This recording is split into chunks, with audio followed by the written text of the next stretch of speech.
16 ಮತ್ತು 17ನೇ ಶತಮಾನಕ್ಕೆ ಸಂಬಂಧಪಟ್ಟಂತಹ ಕೆಲವೊಂದು ವಿಚಾರಗಳನ್ನು ನಾನು ಹಿಂದೆ ಹೇಳಿದ್ದೆ. ಈ ಸಂದರ್ಭದಲ್ಲಿ ಅಂದರೆ ಈ 16 ಮತ್ತು 17ನೇ ಶತಮಾನದಲ್ಲಿ ಅನೇಕ ರಾಜಕೀಯ ವಿಪ್ಲವಗಳು, ಬೇರೆ ಬೇರೆ ದೇಶದ ರಾಜರ ಆಡಳಿತ ಕರ್ನಾಟಕದಲ್ಲಿ ನಡೆದಿದ್ದು, ಆಗಾಗ ಎಲ್ಲ ವ್ಯವಸ್ಥೆಗಳು ಬದಲಾವಣೆ ಆಗ್ತಾಯಿತ್ತು. ಯಾವ್ಯಾವ ಸಂದರ್ಭದಲ್ಲಿ ಯಾವ್ಯಾವ ರಾಜರುಗಳು ಬರ್ತಾರೆ, ಅವರ ಸಂಬಂಧಪಟ್ಟಂತಹ ನೀತಿ ನಿಯಮಗಳು ಜಾರಿಗೆ ಬರ್ತಾಯಿತ್ತು. ಮತ್ತು ಪೋರ್ಚುಗೀಸರು, ಯುರೋಪಿಯನ್ನರು, ಕ್ರಿಶ್ಚಿಯನ್ನರು, ಮರಾಠರು ಇವರೆಲ್ಲ ಬಂದಂಥ ಸಮಯ. ಮತ್ತು ಎಲ್ಲ ಸಂಸ್ಕಾರಗಳು ಕೂಡ ಬದಲಾವಣೆ ಆಗ್ತಾಯಿತ್ತು. ಸಂಸ್ಕೃತಿ ಸಂಸ್ಕಾರಗಳಲ್ಲಿ ಕಿಂಚಿತ್ತು ಸ್ವಲ್ಪ ಮಟ್ಟಿಗೆ ಬದಲಾವಣೆ ಆಗಿ ಅದು ಕೂಡ ಪ್ರಭಾವ ಬೀರ್ತಾ ಇತ್ತು. ಹೇಗೆ ರಾಜಕೀಯ ವಲಯದಲ್ಲಿ ಈ ರೀತಿಯಾದ ತೊಂದರೆಗಳು ಇರ್ತಾ ಇತ್ತು, ಹಾಗೆ ನಮ್ಮಲ್ಲಿಯೂ ಕೂಡ ಹಿಂದೂಗಳಲ್ಲಿ ಆಗಿರಬಹುದು, ಮುಸ್ಲಿಮರಲ್ಲಿ ಆಗಿರಬಹುದು, ಪರಸ್ಪರ ತಮ್ಮಲ್ಲೇ ಧರ್ಮದ ವಿಷಯದಲ್ಲಿ ಸಣ್ಣ ಪುಟ್ಟ ಗಲಾಟೆಗಳು ಆಗ್ತಾನೇ ಇತ್ತು. ತತ್ರಾಪಿ ನಮ್ಮ ವಲಯದಲ್ಲಿ ಮೈಲಿಗೆ ವಿಚಾರಗಳನ್ನೇ ಪ್ರಧಾನವಾಗಿಟ್ಟುಕೊಂಡು ಅದನ್ನೇ ಪ್ರತಿಷ್ಠೆಯನ್ನಾಗಿ ಮಾಡಿಕೊಂಡು ಕಿರಿಕಿರಿ ಉಂಟು ಮಾಡಿರ್ತಕ್ಕಂಥ ಸಂದರ್ಭಗಳು ಉಂಟು. ಬೇರೆಯವರ ದೃಷ್ಟಿಯಲ್ಲಿ ನಾವು ಅಪಹಾಸ್ಯ ಆಗೋ ಹಾಗೆ ಸ್ಥಿತಿ ನಿರ್ಮಾಣವಾಗ್ತಾ ಇತ್ತು. ವ್ಯಾಸರಾಜರು ಇದನ್ನು ಖಂಡಿಸಿದ್ದಾರೆ. ಎಲ್ಲ ಉದ್ಗ್ರಂಥಗಳನ್ನು ಬರೆಯುವ ಜೊತೆಗೆ ಇಂಥವರನ್ನು ತಿದ್ದಬೇಕು ಅಂತ ಹೇಳಿಕೊಂಡು ತಾವು ದಾಸ ಸಾಹಿತ್ಯಕ್ಕೆ ಕೈ ಹಾಕಿ ಅಲ್ಲಿ ನೇರವಾಗಿ ಅವರನ್ನು ಖಂಡಿಸಿದ್ದಾರೆ, ಬೈದಿದ್ದಾರೆ. ಇದು ಒಳ್ಳೆಯದಲ್ಲ. ಭಕ್ತಿ ಅದು ಪರಿಶುದ್ಧವಾಗಿರಬೇಕು, ನಿರ್ಮಲ ಅಂತಃಕರಣದಿಂದ ಭಕ್ತಿಯನ್ನು ಮಾಡಬೇಕು. ದೇವರನ್ನು ಒಲಿಸಿಕೊಳ್ಳೋ ಮಾರ್ಗ ಅದು. ಸುಮ್ಮನೆ ಈ ಡಾಂಬಿಕತೆ ಇದು ಒಳ್ಳೆಯದಲ್ಲ ಅಂತ ಈ ಆಚಾರ ವಿಚಾರಗಳನ್ನೇ ಪ್ರಧಾನವಾಗಿ ಇಟ್ಟುಕೊಂಡಂತಹ ಕೆಲವು ಜನರನ್ನು ತಿದ್ದುವ ಪ್ರಯತ್ನವನ್ನು ಮಾಡಿದ್ದಾರೆ. ಇರಲಿ, ಇದು ಅಂದರೆ ಇದು ದಾಸ ಸಾಹಿತ್ಯದ ಒಂದು ವಿಶೇಷವಾದ ಒಂದು ಕೊಡುಗೆ. ಜನರನ್ನು ತಿದ್ದುವತ್ತ ಗಮನ ಹರಿಸಿದ್ದು ದಾಸ ಸಾಹಿತ್ಯದ ವಿಶೇಷವಾದ ಕೊಡುಗೆ ಅದು. ಇಷ್ಟು ಗಲಾಟೆಗಳಿತ್ತು. ನಮ್ಮ ಸಿದ್ಧಾಂತ ಶ್ರೇಷ್ಠ ಅಂಥೇಳಿ ಪರಸ್ಪರ ಮತಗಳಲ್ಲಿಯೂ ಕೂಡ ಕಲಹಗಳು ನಡೀತಾ ಇತ್ತು. ಈ ಕಡೆ ಶೈವರು, ಈ ಕಡೆ ಅದ್ವೈತಿಗಳು, ಈ ಕಡೆ ವಿಶಿಷ್ಟಾದ್ವೈತಿಗಳು, ಈ ಕಡೆ ದ್ವೈತಿಗಳು, ಪರಸ್ಪರ ಸಣ್ಣ ಪುಟ್ಟ ಘರ್ಷಣೆಗಳು ನಡೀತಾ ಇತ್ತು. ಒಂದು ಹೊರಭಾಗದಲ್ಲಿ ಒಂದು ರೀತಿ ಆದರೆ ನಮ್ಮಲ್ಲಿಯೂ ಕೂಡ ನಮ್ಮ ಆಚಾರ ಶ್ರೇಷ್ಠ ಅಂಥೇಳಿ ಈ ಗಲಾಟೆಗಳು ಕಲಹಗಳು ನಡೀತಾ ಇತ್ತು. ಅಂದರೆ ಅಧ್ಯಯನವನ್ನು ಹೊರತುಪಡಿಸಿ ತಮ್ಮ ಸಂಪ್ರದಾಯಗಳಲ್ಲಿ ಈ ಒಂದು ಕಲಹಗಳು ಕಂಡು ಬರ್ತಾ ಇತ್ತು. ರಾಜಕೀಯ ವಲಯದಲ್ಲಿ ಒಂದು ರೀತಿ ಆದರೆ ನಮ್ಮಲ್ಲಿಯೂ ಕೂಡ ಇಂಥ ಸಣ್ಣ ಪುಟ್ಟ ಘರ್ಷಣೆಗಳು ನಡೀತಾ ಇತ್ತು. ಇದನ್ನು ಅವರವರ ದಾಸ ಸಾಹಿತ್ಯದಲ್ಲಿ ಕಾಣಬಹುದು. ಪುರಂದರ ದಾಸರು ಕೂಡ ತಮ್ಮ ದಾಸ ಸಾಹಿತ್ಯದಲ್ಲಿ ಇಂತಹ ಕೆಲವೊಂದು ವಿಷಯಗಳನ್ನು ಹೇಳಿದ್ದಾರೆ, ತಿದ್ದುವ ಪ್ರಯತ್ನವನ್ನು ಮಾಡಿದ್ದಾರೆ. ಅವರ ದಾಸ ಸಾಹಿತ್ಯವನ್ನು ನೋಡಿದರೆ ನಿಮಗೆ ಗೊತ್ತಾಗ್ತದೆ. ಕನಕದಾಸರು ಆ ಸಂದರ್ಭದಲ್ಲಿನೇ ಎಂತಹ ಪರಿಸ್ಥಿತಿ ಇತ್ತು ಅನ್ನೋದನ್ನು ಬರೆದಿದ್ದಾರೆ ಒಂದು ಪದ್ಯದಲ್ಲಿ. ಆ ಕಾಲಘಟ್ಟಗಳು ಹೇಗಿತ್ತು, ಎಂತಹ ಒಂದು ಗಂಭೀರವಾಗಿರ್ತಕ್ಕಂಥದ್ದು ಇತ್ತು ಅನ್ನೋದನ್ನು ತಮ್ಮ ಪದ್ಯದಲ್ಲಿ ತಿಳಿಸುವ ಪ್ರಯತ್ನವನ್ನು ಕನಕದಾಸರು ಮಾಡಿದ್ದಾರೆ. ಕಲಿಯುಗದ ಮಹಿಮೆಯನ್ನು ಕಂಡಷ್ಟು ಪೇಳುವೆನು, ಕಮಲನಾಭನ ಕೃಪೆಯ ಪಡೆದವರೇ ಕೇಳಿ. ಕಲಿಯುಗದ ಮಹಿಮೆಯನ್ನು ಕಂಡಷ್ಟು ಪೇಳುವೆನು, ಕಮಲನಾಭನ ಕೃಪೆಯ ಪಡೆದವರೇ ಕೇಳಿ. ಸತ್ಯ ಧರ್ಮಗಳೆಲ್ಲ ಎತ್ತ ಪೋದವೋ ಕಾಣೆ, ಉತ್ತಮರ ಜೀವನಕ್ಕೆ ದಾರಿ ಇಲ್ಲ. ನಿತ್ಯದಲ್ಲಿ ಕಳವು ವ್ಯಭಿಚಾರ ಉಳ್ಳವರೆಲ್ಲ ಅರ್ಥ ಸಂಪನ್ನರಾಗಿ ಅನುಭವಿಸುತ್ತಿಹರು. ಕಲಿಯುಗದ ಮಹಿಮೆಯನ್ನು ಕಂಡಷ್ಟು ಪೇಳುವೆನು, ಕಮಲನಾಭನ ಕೃಪೆಯ ಪಡೆದವರೇ ಕೇಳಿ. ಆಳಿ ದೊಡೆಯನಿಗೆ ಎರಡು ಬಗೆಯೂ ಆತಗೆ ಒಳ್ಳೆ ಮಾಳಿಗೆ ಮನೆ ತರುವು ಧನಧಾನ್ಯವು. ವೇಳೆ ವೇಳೆಗೆ ಬರುವ ಸತಿಯ ಲೆಕ್ಕಿಸದೆ ಸೂಳೆಯರನ್ನು ನೆಚ್ಚಿ ಕಾಲ ಕಳೆಯುವರಯ್ಯ. ಕಲಿಯುಗದ ಮಹಿಮೆಯನ್ನು ಕಂಡಷ್ಟು ಪೇಳುವೆನು, ಕಮಲನಾಭನ ಕೃಪೆಯ ಪಡೆದವರೇ ಕೇಳಿ. ಅತ್ತೆಯೇ ಸೊಸೆಯಾಗಿ ಸೊಸೆಯೇ ಅತ್ತೆಯೂ ಆಗಿ ಪುತ್ರ ಪಿತನಾಗಿ ಪಿತೃಪುತ್ರನಾಗಿ ಮತ್ತೆ ಗಂಡನಿಗೆ ಹೆಂಡತಿಯೇ ಗಂಡಳು ಆಗಿ ವರ್ತಿಸುತ್ತಿಹರಯ್ಯ. ತಮಗೆದುರು ಇಲ್ಲವೆಂದು ಕಲಿಯುಗದ ಮಹಿಮೆಯನ್ನು ಕಂಡಷ್ಟು ಪೇಳುವೆನು, ಕಮಲನಾಭನ ಕೃಪೆಯ ಪಡೆದವರೇ ಕೇಳಿ. ಉತ್ತಮ ಪತಿವ್ರತೆಯು ಪತಿ ನೀನೇ ಗತಿಯನಲು ಮುತ್ತೈದೆ ಗುಡುವುದಕ್ಕೆ ವಸ್ತ್ರಗಳಿಲ್ಲ. ಉತ್ತಮ ಪತಿವ್ರತೆಯು ಪತಿ ನೀನೇ ಗತಿಯನಲು ಮುತ್ತೈದೆ ಗುಡುವುದಕ್ಕೆ ವಸ್ತ್ರಗಳಿಲ್ಲ. ಮತ್ತೆ ವ್ಯಭಿಚಾರಿಣಿಗೆ ತೊಡಿಗೆ ಬಂಗಾರಗಳು ವರ್ತನೆ ಇದೇನಯ್ಯ. ಕಲಿಯುಗದ ಮಹಿಮೆ ಕಲಿಯುಗದ ಮಹಿಮೆಯನ್ನು ಕಂಡಷ್ಟು ಪೇಳುವೆನು, ಕಮಲನಾಭನ ಕೃಪೆಯ ಪಡೆದವರೇ ಕೇಳಿ. ದೇವ ವಿಪ್ರರು ತಮ್ಮ ವೃತ್ತಿ ಸ್ವಾಸ್ಥ್ಯವ ಮರೆತು ಬ್ರಾಹ್ಮಣರು ದೇವ ವಿಪ್ರರು ತಮ್ಮ ವೃತ್ತಿ ಸ್ವಾಸ್ಥ್ಯವ ಮರೆತು ಆಧಾರವಿಲ್ಲದೆ ತಿರಿದು ತಿಂಬುವರು. ಕಾದುವ ಶೂರರಿಗೆ ಕಾಸು ಕೊಡುವವರಿಲ್ಲ. ಬೆವರು ಸುರಿಸಿ ದುಡಿಯತಕ್ಕಂಥವರಿಗೆ ಕಾದುವ ಶೂರರಿಗೆ ಕಾಸು ಕೊಡುವವರಿಲ್ಲ. ಮೇದಿನಿಗೆ ಬೀಳುವ ಮಳೆ ಖಂಡ ಮಂಡಲವು. ಈ ರೀತಿ ಆದರೆ ಮಾಡಬೇಕಾದ ಕಾರ್ಯವನ್ನು ಮಾಡದೆ ಏನೇನು ಮಾಡಿ ಶುರು ಮಾಡಿದರೆ ಏನಾಗ್ತದೆ? ಅತಿವೃಷ್ಟಿ ಅನಾವೃಷ್ಟಿ ಆಗ್ತದೆ. ಮೇದಿನಿಗೆ ಬೀಳುವ ಮಳೆ ಖಂಡ ಮಂಡಲವು. ಕಲಿಯುಗದ ಮಹಿಮೆಯನ್ನು ಕಂಡಷ್ಟು ಪೇಳುವೆನು, ಕಮಲನಾಭನ ಕೃಪೆಯ ಪಡೆದವರೇ ಕೇಳಿ. ವಾವೇ ವಲಸೆಯು ವೈರಿ ವರ್ಗವು ಹೆಚ್ಚಿ. ವಲಸೆ ಬಂದಂತಹ ಬೇರೆ ಬೇರೆ ಬೇರೆ ದೇಶದವರು, ಬೇರೆ ಬೇರೆ ಜನ. ವಾವಿ ವಲಸೆಯ ವೈರಿ ವರ್ಗವು ಹೆಚ್ಚಿ ದೇವ ಬ್ರಾಹ್ಮಣ ಗುರು ಹಿರಿಯರನ್ನು ಜರಿದು. ಕೇವಲ ಅಧಮರೆಲ್ಲ ಸಿರಿಮೊದದಿ ಸ್ವಕ್ಕಿದರು. ಕಾವರಾರೇ ಸಾಧು ಸಜ್ಜನರ ನೀಗ. ಕಲಿಯುಗದ ಮಹಿಮೆಯನ್ನು ಕಂಡಷ್ಟು ಪೇಳುವೆನು, ಕಮಲನಾಭನ ಕೃಪೆಯ ಪಡೆದವರೇ ಕೇಳಿ. ಹರಿಹರರ ಪೂಜೆಗಳು ಹಗರಣಗಳಾದವು. ನಾ ಹೇಳಿದ್ನಲ್ಲ, ಪರಸ್ಪರ ನಮ್ಮದು ಶ್ರೇಷ್ಠ ನಮ್ಮದು ಶ್ರೇಷ್ಠ. ಹರಿಹರರ ಪೂಜೆಗಳು ಹಗರಣಗಳಾದವು. ಉರಿಮಾರಿ ಚಾಮುಂಡಿ ಶಕ್ತಿಗಳಿಗೆ ಕುರಿಕೋಣ ನೈವೇದ್ಯ ಧೂಪ ದೀಪಗಳಿಂದ ಪರಮ ಭಕ್ತಿಯ ಮಾಡಿ ಪೂಜಿಸುತ್ತಿಹರಯ್ಯ. ಉನ್ನತ ಮಟ್ಟದ ಮತದವರಲ್ಲಿ ಒಂದು ರೀತಿ ಕಲಹ. ಇನ್ನು ಬೇರೆ ಬೇರೆ ಕಡೆ ಆ ದೇವತೆ ಈ ದೇವತೆ ಅಂತ ಹೇಳಿಕೊಂಡು ಕೋರಿಗೆ ಕೋಣ ಬಲಿ ಕೊಟ್ಟು ಭಕ್ತಿಯನ್ನು ಪೂಜೆ ಮಾಡತಕ್ಕಂಥ ಒಂದು ಪರಂಪರೆ ನೋಡಿದರು ಅವರು. ಕುರಿಕೋಣ ನೈವೇದ್ಯ ಧೂಪ ದೀಪಗಳಿಂದ ಪರಮ ಭಕ್ತಿಯ ಮಾಡಿ ಪೂಜಿಸುತ್ತಿಹರಯ್ಯ. ಕಲಿಯುಗದ ಮಹಿಮೆಯನ್ನು ಕಂಡಷ್ಟು ಪೇಳುವೆನು, ಕಮಲನಾಭನ ಕೃಪೆಯ ಪಡೆದವರೇ ಕೇಳಿ. ನಡೆಯುವ ಕಾರ್ಯಗಳೆಲ್ಲ ನುಡಿಯಲೆನ್ನಳವಲ್ಲ. ನಡೆಯುವ ಕಾರ್ಯಗಳೆಲ್ಲ ನುಡಿಯಲೆನ್ನಳವಲ್ಲ. ಒಡೆಯ ನೀನೇ ಬಲ್ಲೆ ಕಲಿಯುಗದ ಮಹಿಮೆ. ತಡವ ಮಾಡಲು ಬೇಡ ತಾಳಲಾರದು ಲೋಕ ಮೃಡನ ವೈರಿಯ ಪೆತ್ತ ಆದಿ ಕೇಶವನೇ. ಕಲಿಯುಗದ ಮಹಿಮೆಯನ್ನು ಕಂಡಷ್ಟು ಪೇಳುವೆನು, ಕಮಲನಾಭನ ಕೃಪೆಯ ಪಡೆದವರೇ ಕೇಳಿ. ಎಷ್ಟು ಚೆನ್ನಾಗಿ ಹೇಳಿದ್ದಾರೆ.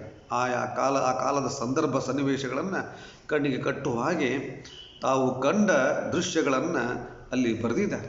ಹೀಗಾಗೋಯ್ತಲ್ಲಪ್ಪ ದೇವರೇ, ಏನಿದು ನುಡಿಯಲೆನ್ನಳವಲ್ಲ.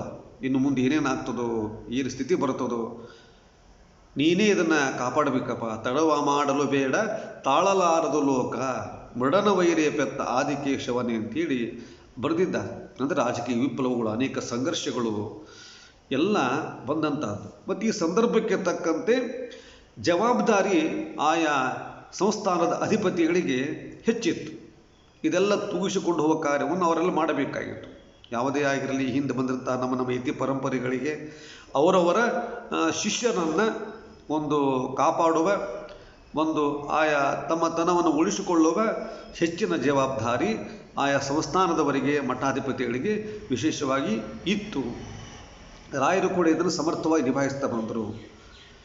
ಹೀಗಾಗಿ ಕನಕದಾಸರು ಭಕ್ತಿ ಸಿದ್ಧಾಂತವನ್ನು ತಮ್ಮ ಸಿದ್ಧಾಂತದ ಮೂಲಕ ವಿಶೇಷವಾಗಿ ದ್ವೈತ ಸಿದ್ಧಾಂತವನ್ನು ವಿಶೇಷವಾಗಿ ನಮ್ಮ ಗಮನಕ್ಕೆ ತಂದಂತಹ ರಾಮಾಯಣ ಮಹಾಭಾರತದ ಎಲ್ಲ ವಿಚಾರಗಳನ್ನು ಸುಂದರವಾಗಿ ನಮ್ಮ ಕಣ್ಣಿಗೆ ಕೊಟ್ಟಿದ್ದಾರೆ. ಜೊತೆಗೆ ಒಂದು ಈ ನಿಷ್ಕಾಮ ಕರ್ಮ ಅಂತೇನು ಹೇಳ್ತೇವೆ, ಒಂದು ಪರಿಶುದ್ಧವಾದ ಭಕ್ತಿಯನ್ನು ಯಾವ ರೀತಿ ಮಾಡಬೇಕು ಅದನ್ನು ಮಾಡಬೇಕು, ಅಂತರಂಗದಲ್ಲಿ ಭಗವಂತನನ್ನು ಕಾಣಬೇಕು. ವ್ಯಾಸರಾಜರು ಹೇಳಿದರು, ಅಂತರಂಗದಲ್ಲಿ ಹರಿಯ ಕಾಣ ಹುಟ್ಟು ಕುರುಡೋನು ಅಂತ ಹೇಳಿದ್ದಾರೆ. ಹೀಗಾಗಿ ಒಳಗಡೆ ಒಂದು ದಿವ್ಯ ಶಕ್ತಿ ಇತ್ತು ಕನಕದಾಸರಿಗೆ. ವ್ಯಾಸರಾಜರಿಗೆ ಆ ಕಾಲದಲ್ಲೇ ಕನಕದಾಸರ ಮೇಲೆ ಬಹಳ ಪ್ರೀತಿ ಆವಾಗಲೇ ಇತ್ತು. ಕನಕದಾಸನ ಮೇಲೆ ದಯಮಾಡಲು ವ್ಯಾಸ ಮುನಿ ಮಠದ ಜನರೆಲ್ಲ ದೂರಿಕೊಂಬವರು, ಉಳಿದ ಜನರೆಲ್ಲ ದೂರಿಕೊಂಬವರು. ಏನಪ್ಪ, ಅವರು ಅಂತ್ಯಜರು, ಬೇರೆ ಶೂದ್ರತರ ಇದ್ದಾರೆ, ಹಾಗಿದ್ದಾರೆ, ಹೀಗಿದ್ದಾರೆ. ಕನಕರು ಆ ಒಂದು ಜಾತಿ, ಕುರುಬರ ಜಾತಿ, ಅವರ ಜೊತೆ ಮೇಲೆ ಅಭಿಮಾನ ಮಾಡ್ತಾರೆ ಅಂತ ಆವಾಗಲೇ ಇರುಸು ಮುರುಸು ಇತ್ತು. ಕನಕದಾಸನ ಮೇಲೆ ದಯಮಾಡಲು ವ್ಯಾಸ ಮುನಿ ಉಳಿದ ಮಠದ ಜನರೆಲ್ಲ ದೂರಿಕೊಂಬುವರು. ಏನಿದು ಇಂಥ ಸ್ಥಿತಿ ಬಂದು ಹೋಯಿತು ಅಂತ ಆವಾಗಲೇ ಮೂಗು ಮುರಿತಾ ಇದ್ರಂತೆ. ಅಂದರೆ ನಮ್ಮದು ಆಚಾರ್ಯ ಶ್ರೇಷ್ಠ, ಹೀಗೆ ಇರಲಿ, ತೊಂದರೆ ಇಲ್ಲ. ಅಂದರೆ ಒಂದು ಮೈಲಿಗೆ ನೋಡುವುದೇ ಒಂದು ತಪ್ಪು ಅನ್ನೋ ಭಾವನೆ ಕೆಲವರಲ್ಲಿತ್ತು. ಕನಕದಾಸರು ಬಹಳ ಶ್ರೇಷ್ಠ ವ್ಯಕ್ತಿ ಅಂತ ತೋರಿಸುವ ಪ್ರಯತ್ನವೂ ನಡೀತಾವಾಗ. ಎಲ್ಲ ಪಂಡಿತರು ಅವರು ಉಪಯೋಗ ಇಲ್ಲ ಹಾಗೆ ಅಂತ ಹೇಳುವಾಗ, ಹಾಗೆ ನೋಡುವ ಯಾರು ಭಗವಂತನನ್ನು ಹೆಚ್ಚು ಕಂಡಿದ್ದಾರೆ ಒಂದು ಪರೀಕ್ಷೆ ಮಾಡುವ ಅಂತ ಒಂದು ಹಣ್ಣು ಕೊಟ್ಟಿರ್ಬೇಕಲ್ಲ, ಕತೆ ಗೊತ್ತಿದೆ. ಈ ಹಣ್ಣನ್ನು ಯಾರು ಇಲ್ಲದೆ ಸ್ಥಳದಲ್ಲಿ ನೀವು ತಿಂದು ಬರಬೇಕು ಅಂತ ಕೊಟ್ಟರಂತೆ. ಪಂಡಿತರ ಕೈಗೂ ಹಣ್ಣು ಕೊಟ್ಟಿದ್ದಾರೆ, ಕನಕದಾಸನ ಕೈಗೂ ಹಣ್ಣನ್ನು ಕೊಟ್ಟಿದ್ದಾರಂತೆ. ಎಲ್ಲರೂ ಉಳಿದವರೆಲ್ಲ ಹಣ್ಣು ತಿಂದು ಬಂದರು. ದೇವಸ್ಥಾನದ ಹಿಂಭಾಗದಲ್ಲಿ, ಗೋಡಿ ಹಿಂಭಾಗದಲ್ಲಿ, ಪರದೆ ಹಿಂಭಾಗದಲ್ಲಿ, ಬಾಗಿಲ ಹಿಂಭಾಗದಲ್ಲಿ ಯಾರೂ ನೋಡಿಲ್ಲ ಅಂತ ಹಣ್ಣು ತಿಂದು ಬಂದರು. ಬೆಳಿಗ್ಗೆ ಸಭೆ ನಡೀತು, ಎಲ್ಲ ಸಭೆಗೆ ಬಂದಿದ್ದಾರೆ. ಸಭೆಗೆ ಬಂದವರೆಲ್ಲ ನಾವು ಹಾಗೆ ಹಣ್ಣು ತಿಂದಿದ್ದೀವಿ, ಯಾರೂ ಇಲ್ಲ ಅಂತ ಅಂತಿದ್ದೀವಿ. ಕನಕ ಮಾತ್ರ ಹಣ್ಣು ಹಾಗೆ ಹಿಡ್ಕೊಂಬಂದಿದ್ದಂತೆ. ಯಾಕಪ್ಪ ಕನಕ ನೀನು ಹಣ್ಣು ತಿನ್ನಲಿಲ್ವ? ಇಲ್ಲಿ ಹಣ್ಣು ತಿನ್ನಲಿಕ್ಕೆ ಆಗಲೇ ಇಲ್ಲ. ಯಾಕಂದರೆ ಭಗವಂತ ಇಲ್ಲದೇ ಇರುವ ಸ್ಥಳ ನನಗೆಲ್ಲೂ ಸಿಗಲೇ ಇಲ್ಲ. ನಾ ಎಲ್ಲಿ ಹೋದರೂ ಅವನಿದ್ದ, ಅದಕ್ಕೆ ಹಣ್ಣನ್ನು ವಾಪಸ್ಸು ತಂದೆ. ಉಳಿದ ಪಂಡಿತರು ತಲೆ ತಗ್ಗಿಸಿದರಂತೆ. ನೋಡಿ, ನೀವು ಓದಿದ್ದಕ್ಕೂ ಅವನ ಒಂದು ಇದಕ್ಕೂ ಎಷ್ಟು ವ್ಯತ್ಯಾಸ ಇದೆ. ದೇವರನ್ನೇ ಹುಡುಕಬೇಕು ಅಂತ ಶಾಸ್ತ್ರಗಳ ಮೂಲಕ ದೇವರನ್ನು ಹುಡುಕಬೇಕು ಹೊರಟವರು ನೀವು ಎಲ್ಲ ಕಡೆ ದೇವರಿದ್ದಾನೆ ಅನ್ನೋದನ್ನು ಮರೆತು ಹಣ್ಣು ತಿಂದು ಬಂದ್ರಿ. ಎಲ್ಲ ಕಡೆ ದೇವರಿದ್ದಾನೆ, ಅವನ ಕಣ್ಣು ತಪ್ಪಿಸಿ ಮಾಡೋದಾದರೂ ಹೇಗೆ, ತಿನ್ನೋದಾದರೂ ಹೇಗೆ, ಇರೋದಾದರೂ ಹೇಗೆ ಅಂತ ಅದರ ಆಳವನ್ನು ಅರಿತು ಸಾಧನೆ ಮಾಡತಕ್ಕಂಥ ವ್ಯಕ್ತಿ ಅವನು ಅಂತ ಹೇಳಿ ಆ ಒಂದು ನಡೆದ ಕತೆ, ಎಲ್ಲ ಕಡೆ ಭಗವಂತನಿದ್ದಾನೆ ಎಂಬತಕ್ಕಂಥ ತತ್ವವನ್ನು ತಿಳಿಸಿದ ಕತೆ ಕೇಳಿ ಬರುತ್ತದೆ. ಸೂಕ್ಷ್ಮವಾಗಿ ಹೇಳಿದ್ದು ಅಂದರೆ ಆಗಲೂ ಕೂಡ ಈ ರೂಪಿಯವರು ಉನ್ನತ ಮಟ್ಟದ ನೀಚೋಚ್ಚ ಈ ಒಂದು ಭಾವನೆಗಳು ಇತ್ತು. ಇದರ ಆಚೆ ಹೊರತುಪಡಿಸಿ ಒಂದು ನೈಜ ಭಕ್ತಿಯನ್ನು ಅಳವಡಿಸಿಕೊಳ್ಬೇಕು ಅಂತ ತಿಳಿಸುವ ಪ್ರಯತ್ನವನ್ನು ದಾಸ ಸಾಹಿತ್ಯದ ಮುಖಾಂತರ ಮಾಡಿದ್ದಾರೆ. ಕನಕದಾಸರ ಮೇಲೂ ಕೂಡ ಬಹಳ ಪ್ರೀತಿಯನ್ನು ಮಾಡಿದ್ದಾರೆ. ಕನಕದಾಸರಿಗೆ ಹೇಳಿದ್ರಂತೆ, ಮುಂದೆ ನಮ್ಮದು ಇನ್ನೊಂದು ಜನ್ಮ ಅಂತ ಬರುವಾಗ ಆ ಜನ್ಮದಲ್ಲಿ ನೀವು ಕೂಡ ನಮಗೆ ಸಿಗಬೇಕು ಅಂತ ಹೇಳಿದ್ರಂತೆ. ಅದಕ್ಕೆ ಮುಂದೆ ಅವರು ವ್ಯಾಸರಾಜರು ರಾಯರಾಗಿ ಬಂದಾವಾಗ ಅದೇ ಕಾಲಘಟ್ಟದಲ್ಲಿ ಕನಕದಾಸರು ಒಬ್ಬ ಅಂತ್ಯಜರಾಗಿ ಬಂದಿದ್ದರಂತೆ, ಜನ್ಮ ತಾಳಿದ್ದರು. ಒಂದು ಸಮಯ ರಾಯರು ರಾಘವೇಂದ್ರ ಶ್ರೀಗಳವರು ಇರುವ ಸ್ಥಳಕ್ಕೆ ಅವರು ಬಂದಿದ್ದಾರೆ. ಹೊರಭಾಗದಲ್ಲಿ, ದೇಗುಲದ ಹೊರಭಾಗದಲ್ಲಿ ಕಂಬದ ಹತ್ತಿರ ನಿಂತಿದ್ದರಂತೆ, ತುಂಬ ದೂರ. ಯಾಕೆ ಒಳಗೆ ಬರುವ ಹಾಗಿಲ್ಲ, ಅವರು ಅಂತ್ಯಜ. ರಾಯರು ಅವರಿದ್ದಲ್ಲಿಗೆ ಹೋದರು. ಅಂತ್ಯಜನ ಬಳಿ ರಾಯರು ಹೋದರು. ಎಲ್ರಿಗೂ ಆಶ್ಚರ್ಯದಿಂದ ನೋಡ್ತಾ ಇದ್ದಾರೆ. ಅವರ ಬಳಿಗೆ ಹೋಗಿ ಮಾತಾಡಿದ್ರಂತೆ.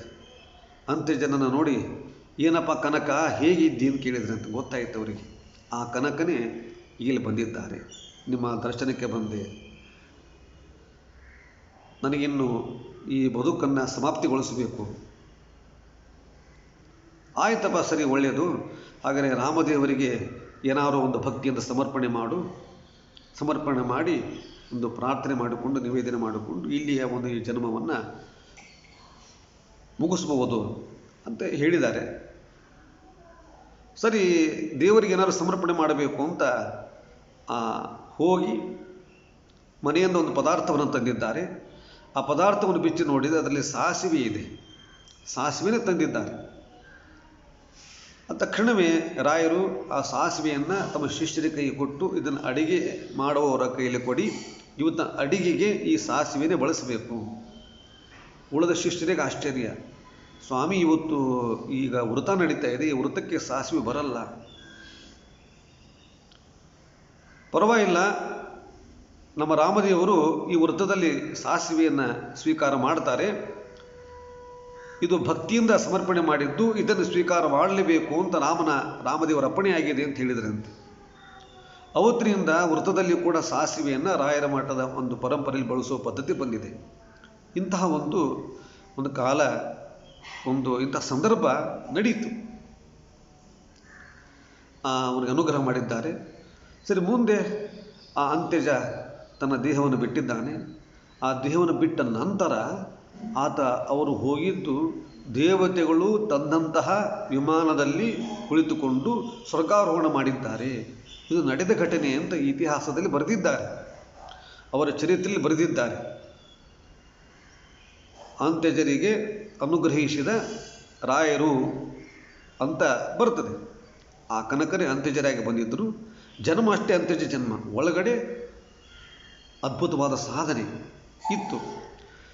ಎಷ್ಟು ಸಾಧನೆ ಅಂತಂದರೆ, ಆ ಜನ್ಮ ಮುಗಿದ ತಕ್ಷಣವೇ ಅವರು ದೇವತೆಗಳು ತಂದಂಥ ವಿಮಾನದಲ್ಲಿ ಕುಳಿತುಕೊಂಡು ಹೋಗುವುದನ್ನು ಜನ ನೋಡಿದರಂತೆ, ಆಶ್ಚರ್ಯಪಟ್ಟಂತೆ. ಇಂತಹ ಒಂದು ಘಟನೆ ನಡೆದಿದೆ.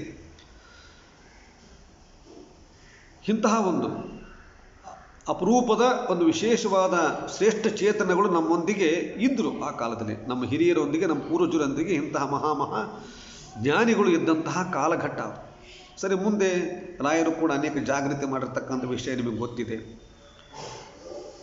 ಹೀಗೆಲ್ಲ ಆಯಾ ಸಂದರ್ಭಗಳಲ್ಲಿ ಎಲ್ಲದಕ್ಕೂ ಕೂಡ ಸ್ಪಂದಿಸುವ ವ್ಯವಸ್ಥೆ ಅದು ಬಹಳ ಮುಖ್ಯವಾಗಿರ್ತಕ್ಕಂಥದ್ದು. ರಾಯರು ಕೂಡ ಎಲ್ಲ ಕಡೆ ಸಂಚಾರ ಮಾಡಿ ಅದನ್ನು ಸ್ವಲ್ಪ ಸರಿ ಮಾಡ್ತಾಯಿದ್ರು. ಎಷ್ಟು ಬದಲಾವಣೆ ಆಗಿಬಿಡ್ತಿತ್ತು ಅಂತಂದರೆ, ಬಾಗಲಕೋಟೆ ಅಂತ ಒಂದು ಊರಿದೆ. ಆ ಬಾಗಲಕೋಟೆ ಅಲ್ಲಿ ಒಂದು ಮನೆತನ, ಕಾಥವಟೆ ಮನೆತನ ಅಂತ. ಕಾಥವಟೆ ಶ್ರೇಷ್ಠ ಮನೆತನದವರು. ಆ ಮನೆತನದವರು ಮನೆತನದ ಅಲ್ಲಿರತಕ್ಕಂತಹ ರಂಗಭಟ್ಟರು ಎಂಬ ಹೆಸರಿನವರು. ರಂಗಭಟ್ಟರು ಕಾಥವಟೆ ಮನೆತನದ ಹಿರಿಯರು. ಅವರು ವಿದ್ಯಾಭ್ಯಾಸ ಮಾಡಲಿಕ್ಕೆ ಕಾಶಿಗೆ ಹೋಗಿದ್ದನಂತೆ. ಹತ್ತತ್ರ ಒಂದು ಬಾಲ್ಯ ಇರಬಹುದು ಅಥವಾ ಇನ್ನೂ ಸ್ವಲ್ಪ ಸಣ್ಣ ವಯಸ್ಸಿರಬಹುದು. ಬಹುಶಃ ಆ ಸಂದರ್ಭದಲ್ಲಿ ವಿಜಯನಗರದ ರಾಜರು ಆಡಳಿತ ನಡೆಸ್ತಾ ಇದ್ರೇನೋ ಬಹುಶಃ. ಹೌದು, ವಿಜಯನಗರ ಆಡಳಿತಗೊಳಪಟ್ಟಿದ್ದಿರಬಹುದು. ಅವರು ಮರಳಿ ಬರುವಷ್ಟರಲ್ಲಿ ಎಲ್ಲ ಬದಲಾವಣೆ ಆಗಿ ಹೋಗ್ಬಿಟ್ಟಿದೆ. ಹೋಗಿ ಬರುವಷ್ಟರಲ್ಲಿ ಹೋಗುವಾಗಿದ್ದಂತಹ ರಾಜಕೀಯ ಚಿತ್ರಣವೇ ಬೇರೆ, ಬಂದ ನಂತರ ಇದ್ದಂತಹ ರಾಜಕೀಯ ಚಿತ್ರಣವೇ ಬೇರೆ. ಈಗಾಗಲೇ ಮರಳಿ ಬರುವಾಗ ಆ ಭಾಗದಲ್ಲಿ ಆದಿಲ್ ಶಾಹಿ, ವಿಜಯಪುರ ಮುಂತಾದ ಕಡೆ ವಿಜಯಪುರದ ಆದಿಲ್ ಶಾಹಿ ಮನೆತನದವರು ಮುಸಲ್ಮಾನರ ರಾಜ್ಯ ಆಡಳಿತ ನಡೆದಿದೆ. ಏನಿದು ಹೀಗಾಗಿ ಹೋಗಿದೆ? ಅನಿವಾರ್ಯ, ಯಾವ್ಯಾವ ರಾಜರಿರ್ತಾರೋ ಆ ರಾಜ ಕಾಲದಲ್ಲಿ ನಾವು ಇರಬೇಕು ಇದ್ದರು. ಹೇಳಿದ್ದು ಬದಲಾವಣೆಗಳು ಹೇಗಾಗ್ತಿತ್ತು ಅಂತ. ಅವರು ಬರುವಷ್ಟರಲ್ಲಿ ಇಡೀ ರಾಜಕೀಯ ಚಿತ್ರಣ ಬದಲಾವಣೆ ಆಗಿಬಿಟ್ಟಿತ್ತು. ಆ ರಂಗಭಟ್ಟರ ಮಕ್ಕಳು ಕೋನೇರಿ ರಾಯರು, ಅವರು ಪಂಡಿತರೇ, ಒಂದು ಪಂಡಿತ ಪರಂಪರೆ ಮನೆತನ ಅದು. ಕೋನೇರಿ ರಾಯರ ಮಕ್ಕಳು ಇಬ್ಬರು, ಗುರುರಾಯ ಮತ್ತು ಮಹಿಪತಿ. ಅವರೇ ಮುಂದೆ ಆ ಮಹಿಪತಿಯೇ ಮುಂದೆ ಮಹಿಪತಿ ದಾಸರು ಅಂತ ಏನು ಕಾಖಂಡಿಕಿಲಿ ಇವತ್ತೇನು ಒಂದು ಅವರ ಆರಾಧನೆಯನ್ನು ಮಾಡ್ತಾ ಇದ್ದೀವಿ, ಅವರೇ ಮಹಿಪತಿ. ಅವರಿಬ್ಬರಿಗೂ ಕೂಡ ವಿಶೇಷವಾದ ಒಂದು ಅಧ್ಯಯನ ಮಾಡಿಸಬೇಕು ಅಂತ ಶ್ರೇಷ್ಠ ಪಂಡಿತರ ಬಳಿ ಅವರನ್ನು ಕಳಿಸಿದ್ದಾರೆ. ಇರಲಿ, ಎಲ್ಲವನ್ನು ಕೂಡ ಅಧ್ಯಯನ ಮಾಡಿದ್ದಾರೆ. ವಿಶೇಷವಾಗಿ ಮಹಿಪತಿಯವರು ಮಹಾಭಾರತ, ರಾಮಾಯಣ, ಭಾಗವತ ಅಥವಾ ಉದ್ಗ್ರಂಥಗಳ ಎಲ್ಲ ಅಧ್ಯಯನವನ್ನು ತಳಸ್ಪರ್ಶಿಯಾಗಿ ಅಧ್ಯಯನ ಮಾಡಿ ಅದರ ಒಳಗಡೆ ಅತ್ಯುತ್ತಮ ಜ್ಞಾನವನ್ನು ಸಂಪಾದನೆ ಮಾಡಿದರು. ಆ ಕಾಲದಲ್ಲಿ ಅತ್ಯುತ್ತಮ ಪ್ರವಚನಕಾರರು ಅಂದರೆ ಮಹಿಪತಿಯವರು.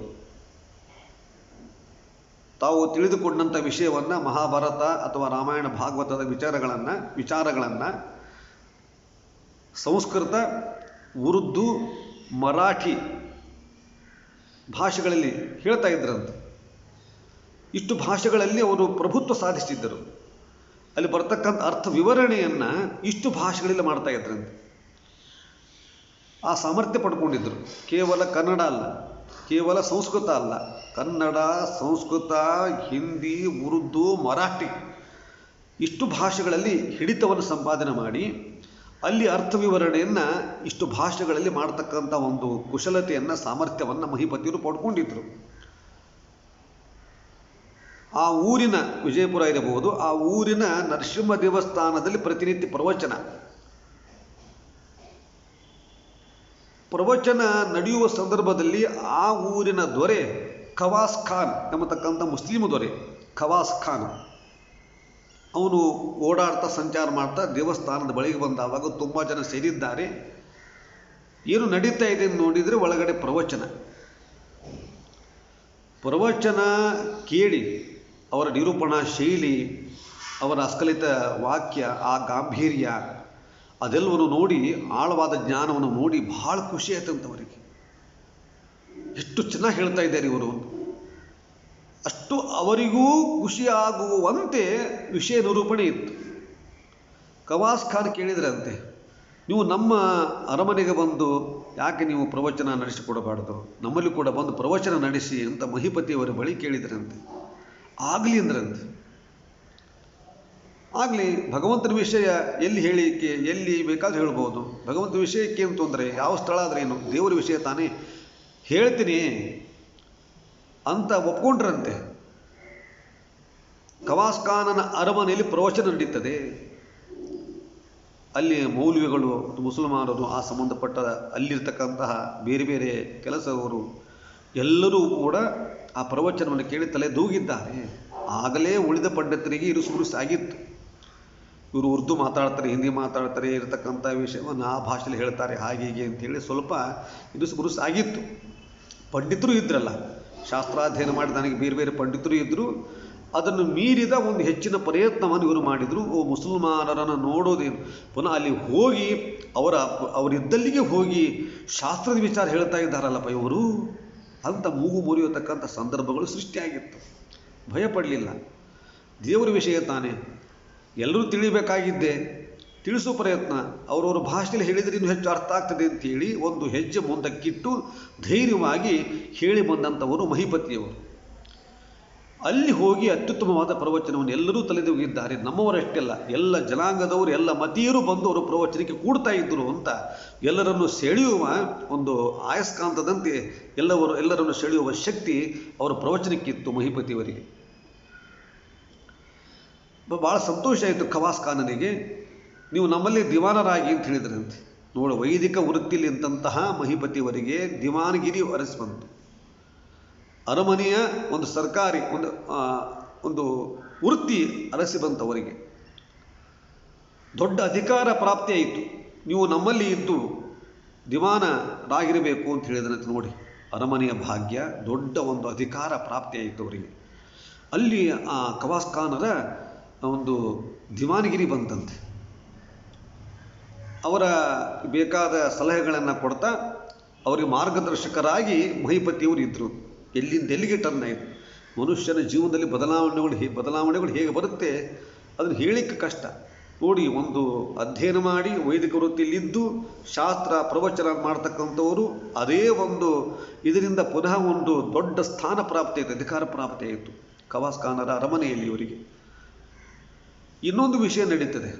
ಆ ಆದಿಲ್ ಶಾಹಿ ಬಾದಶಾಹ ಏನಿದ್ದಾನೆ, ಆ ಬಾದಶಾಹ ಮತ್ತು ಈ ಖವಾಸ್ ಖಾನರಿಗೆ ಮೈತ್ರಿ ಇತ್ತು, ಸ್ನೇಹ ಇತ್ತು. ಆ ಬಾದಶಾಹ ಅಂತ ಯಾರಿದ್ದಾರಲ್ಲ, ಅವರ ಒಂದು ರಾಜ್ಯದ ಲೆಕ್ಕಪತ್ರಗಳಲ್ಲಿ ತೊಂದರೆ ಇತ್ತು, ನ್ಯೂನತೆ ಇತ್ತು. ಆ ಕೋಶಾಧಿಕಾರಕ್ಕೆ ಸಂಬಂಧಪಟ್ಟಂತಹ ಲೆಕ್ಕಪತ್ರಗಳನ್ನು ಎಷ್ಟು ಸರಿ ಮಾಡಿದರೂ ಕೂಡ ಅದು ಟ್ಯಾಲಿ ಆಗ್ತಿರ್ಲಿಲ್ಲ, ಅಕೌಂಟ್ಸ್ ವ್ಯತ್ಯಾಸ ಆಗ್ತಾ ಇತ್ತು. ಎಲ್ಲೋ ತೊಂದರೆ ಇದೆ, ಎಲ್ಲಿ ದೋಷ ಇದೆ ಅಂತ ಕಂಡು ಹಿಡಿಲಿಕ್ಕೆ ಆಗ್ತಾ ಇರಲಿಲ್ಲ ಬಾದಶಾಹನಿಗೆ. ಆ ಬಾದಶಾಹ ಬಂದು ಖವಾಸ್ ಖಾನರಿಗೆ ಹೇಳ್ತಾನೆ, ಇದನ್ನು ಹೇಗಾರು ಮಾಡಿ ಸರಿ ಮಾಡಬೇಕಲ್ಲ, ಎಲ್ಲಿ ಇದು ತಪ್ಪಿದೆ ಅಂತ ಗೊತ್ತಾಗ್ತಾ ಇಲ್ಲ ಅಂತ ಹೇಳುವಾಗ ಖವಾಸ್ ಖಾನ್ ಅವರು ಏನು ಮಾಡ್ತಾರೆ, ಮಹಿಪತಿಯವರಿಗೆ ಹೇಳ್ತಾರೆ, ಮಹಿಪತಿಯವರೇ ನೀವು ಈ ಲೆಕ್ಕಪತ್ರವನ್ನು ಸರಿ ಮಾಡಿಕೊಡಿ, ಎಲ್ಲೋ ಒಂದು ವ್ಯತ್ಯಾಸ ಇದೆ ಅಂತೆ, ಅಲ್ಲಿ ಏನು ಒಂದು ಮಿಸ್ಟೇಕ್ಸ್ ಇದೆ, ಆ ದೋಷಗಳಿದೆ, ಅದನ್ನು ನೀವು ಸರಿ ಮಾಡಬೇಕು ಅಂತ ಹೇಳಿದ್ರಂತೆ ಲೆಕ್ಕಪತ್ರಗಳನ್ನು. ಮಹಿಪತಿಯವರಿಗೆ ಆಶ್ಚರ್ಯ ಆಯಿತು, ಎಂತಹ ಜವಾಬ್ದಾರಿ! ಆ ರಾಜ ಅಂದರೆ ಏನು, ಅಲ್ಲಿ ಅವರ ಲೆಕ್ಕಪತ್ರ ನೋಡೋದು ಅಂದ್ರೆ ಏನು, ಇದ್ದಕ್ಕಿದ್ದಂತೆ ಬಂದಂಥ ಈ ಜವಾಬ್ದಾರಿ. ಆಯಿತು, ಮಹಿಪತಿಯವರು ಎಲ್ಲವನ್ನೂ ನೋಡಿದರು. ಆ ಕೋಶಾಧಿಕಾರಕ್ಕೆ ಸಂಬಂಧಪಟ್ಟಂಥ ಪ್ರತಿಯೊಂದು ಲೆಕ್ಕಪತ್ರಗಳನ್ನು ಆಮೂಲ ಪರ್ಯಂತ ಎಲ್ಲವನ್ನು ವಿಮರ್ಶಿಸಿ, ಅಕೌಂಟ್ಸ್ ಚೆಕ್ಕಿಂಗ್ ಅಂತೀವಲ್ಲ ಹಾಗೆ ಎಲ್ಲವನ್ನು ವಿಮರ್ಶಿಸಿ ಇಲ್ಲಿ ತಪ್ಪಿದೆ ಅಂತ ಹೇಳಿದ್ರಂತೆ. ಇಲ್ಲಿ ತಪ್ಪಿದೆ, ಲೆಕ್ಕ ತಪ್ಪಿದೆ, ಇಲ್ಲಿ ಸರಿ ಮಾಡಬೇಕು ಅಂತ ದೋಷವನ್ನು ಹುಡುಕಿ ಕೊಟ್ಟರಂತೆ ಮಹಿಪತಿಯವರು. ಬಾದಶಾಹನಿಗೆ ಭಾಳ ಖುಷಿ ಆಗೋಯ್ತಂತೆ. ಇನ್ನು ಮುಂದೆ ನೀವು ನಮ್ಮ ಕೋಶಾಧಿಕಾರಿಗಳಾಗಿರಬೇಕು. ಕೋಶಾಧಿಕಾರಿಗಳು, ಟ್ರೆಜರರ್, ಎಂತಹ ಪೋಸ್ಟ್ ಬಂತು ಮಹಿಪತಿಯವರಿಗೆ. ಸರಿ ಅಂತ ಅಲ್ಲಿ ಅಧಿಕಾರ ಬಂತು. ನೋಡಿ, ಈ ರೀತಿ ಬದಲಾವಣೆ.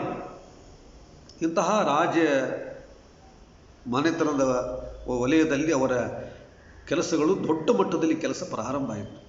ಒಂದು ಸಲ ಏನಾಯಿತು, ಹೀಗೆ ಅರಮನೆ ಬರ್ತಾ ಇದ್ರಂತೆ. ಅರಮನೆ ಬರುವಾಗ ದಾರಿಯಲ್ಲಿ ಇಬ್ಬರು ಸೂಫಿ ಸಂತರ ಭೇಟಿ ಆಗ್ತದೆ. ಶಹಾನುಂಗ, ಶಹಾನುಂಗಿ ಅಂತವರ ಹೆಸರು. ಅಣ್ಣ ಮತ್ತು ತಂಗಿ, ಇವರು ಸೂಫಿ ಸಂತರಾಗಿದ್ದರು. ಸೂಫಿ ತತ್ವವನ್ನು ಪ್ರಚಾರ ಮಾಡ್ತಾ ಇದ್ರು. ಆ ಸೂಫಿಗಳ ಕಣ್ಣಿಗೆ ಮಹಿಪತಿಯವರು ಬೀಳುತ್ತಾರೆ. ಅವರು ಭಕ್ತಿ ಪಂಥದವರು, ಒಂದು ಸೂಫಿಗಳು ಅವರು ಬೇರೆಯೇ. ಆ ಸೂಫಿಗಳು ಅವರ ಕಣ್ಣಿಗೆ ಬೀಳುತ್ತಾರೆ. ಕಣ್ಣು ಬಿದ್ದಾಗ ಅವರ ಜೊತೆಗೆ ಸ್ವಲ್ಪ ಮಾತುಕತೆ ಆಗ್ತದೆ. ಮಾತುಕತೆ ಆದ ಮೇಲೆ ಅಧಿಕಾರವನ್ನು ತೊರೆದು ಹೆಚ್ಚಿನ ಸಾಧನೆಗೆ ಹೋಗಬೇಕು ಅಂತ ಅನಿಸಿತಂತೆ ಮಹಿಪತಿಯವರಿಗೆ. ಅಂದರೆ ಅವರ ಚರಿತ್ರೆ ಬರೀತಾರೆ, ಅನೇಕ ಜನ ಸಂಪರ್ಕ ಆಯಿತು. ಅನೇಕ ಜನ ಸಂಪರ್ಕದಿಂದ ಅವರು ಹೆಚ್ಚಿನ ಸಾಧನೆಯಲ್ಲಿ ತಮ್ಮನ್ನು ತೊಡಗಿಸಿಕೊಂಡರು. ಲೌಕಿಕದಿಂದ ಅಲೌಕಿಕದೆಡೆಗೆ ಸಾಗುವಂತಾಯಿತು. ಈ ಸಂದರ್ಭದಲ್ಲಿ ಇಬ್ಬರ ಹೆಸರನ್ನು ಬರೆಯುತ್ತಾರೆ, ಶಹಾನುಂಗ ಮತ್ತು ಶಹಾನುಂಗಿ ಅಂತ ಅಣ್ಣ ತಂಗಿಯವರು. ಈ ಸೂಫಿ ಪಂಥರು, ಸೂಫಿಗಳು ಅಂತಂದರೆ ಯಾರು? ಈ ಸೂಫಿ ತತ್ವ ಅಂತಿದೆ, ಇದು ಮುಸ್ಲಿಂ ತತ್ವ.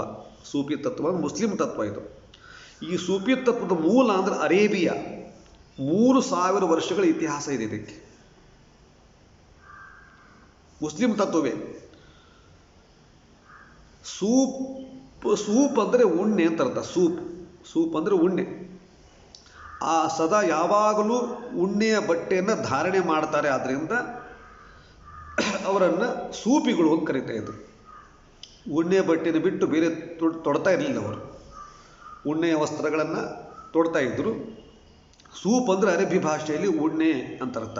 ಉಣ್ಣೆಯ ವಸ್ತ್ರಗಳನ್ನು ಸದಾ ಧಾರಣೆ ಮಾಡ್ತಾರೆ. ಆದ್ದರಿಂದ ಇವರು ಸೂಫಿಗಳು. ಅವರ ತತ್ವ ಅಂತಂದರೆ ಅವರದೇ ಆದ ಒಂದು ತತ್ವ. ಮುಸ್ಲಿಮರಾಗಿದ್ದರೂ ಕೂಡ ಮುಸ್ಲಿಮ ತತ್ವವನ್ನು ವಿಶೇಷವಾಗಿ ಅಳವಡಿಸಿಕೊಂಡಿರಲಿಲ್ಲ. ಇಂತಹದ್ದೇ ಒಂದು ತತ್ವ ಅಂತ ಅವರು ಭದ್ರ ಆಗಿರಲಿಲ್ಲ.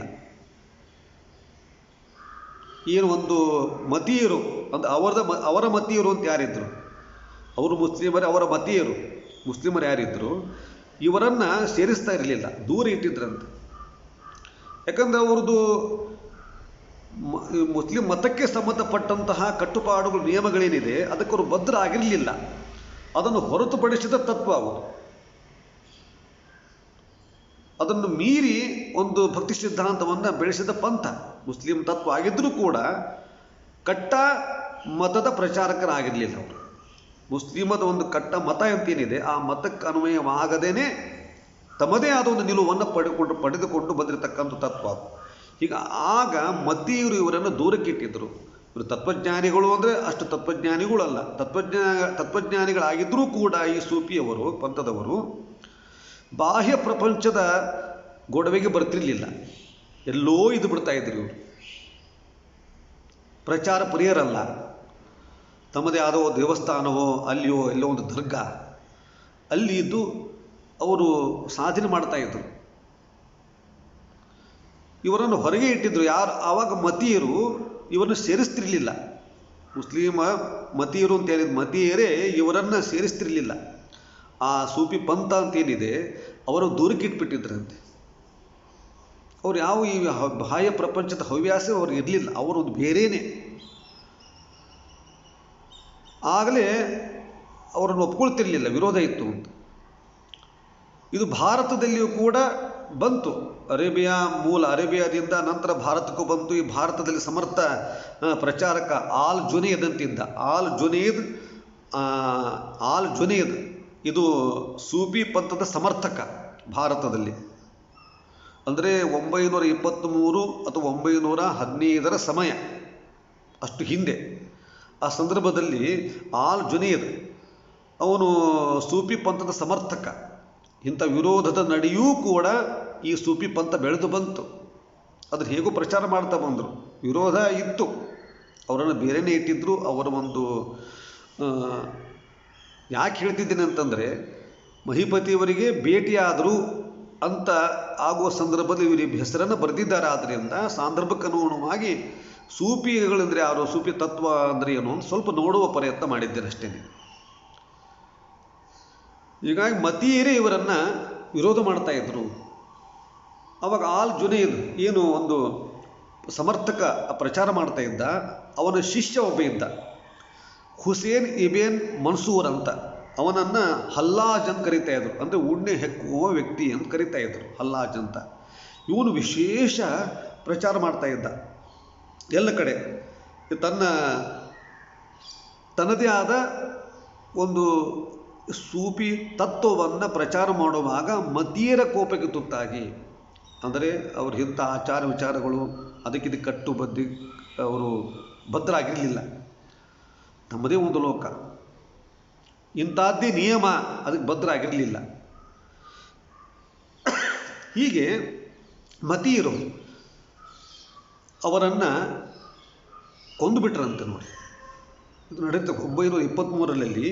ಈ ಹಲ್ಲಾಜ್ ಅಂತ ಹೇಳಿದ್ದಾರೆ, ಹುಸೇನ್ ಇಬೇನ್, ಇವನ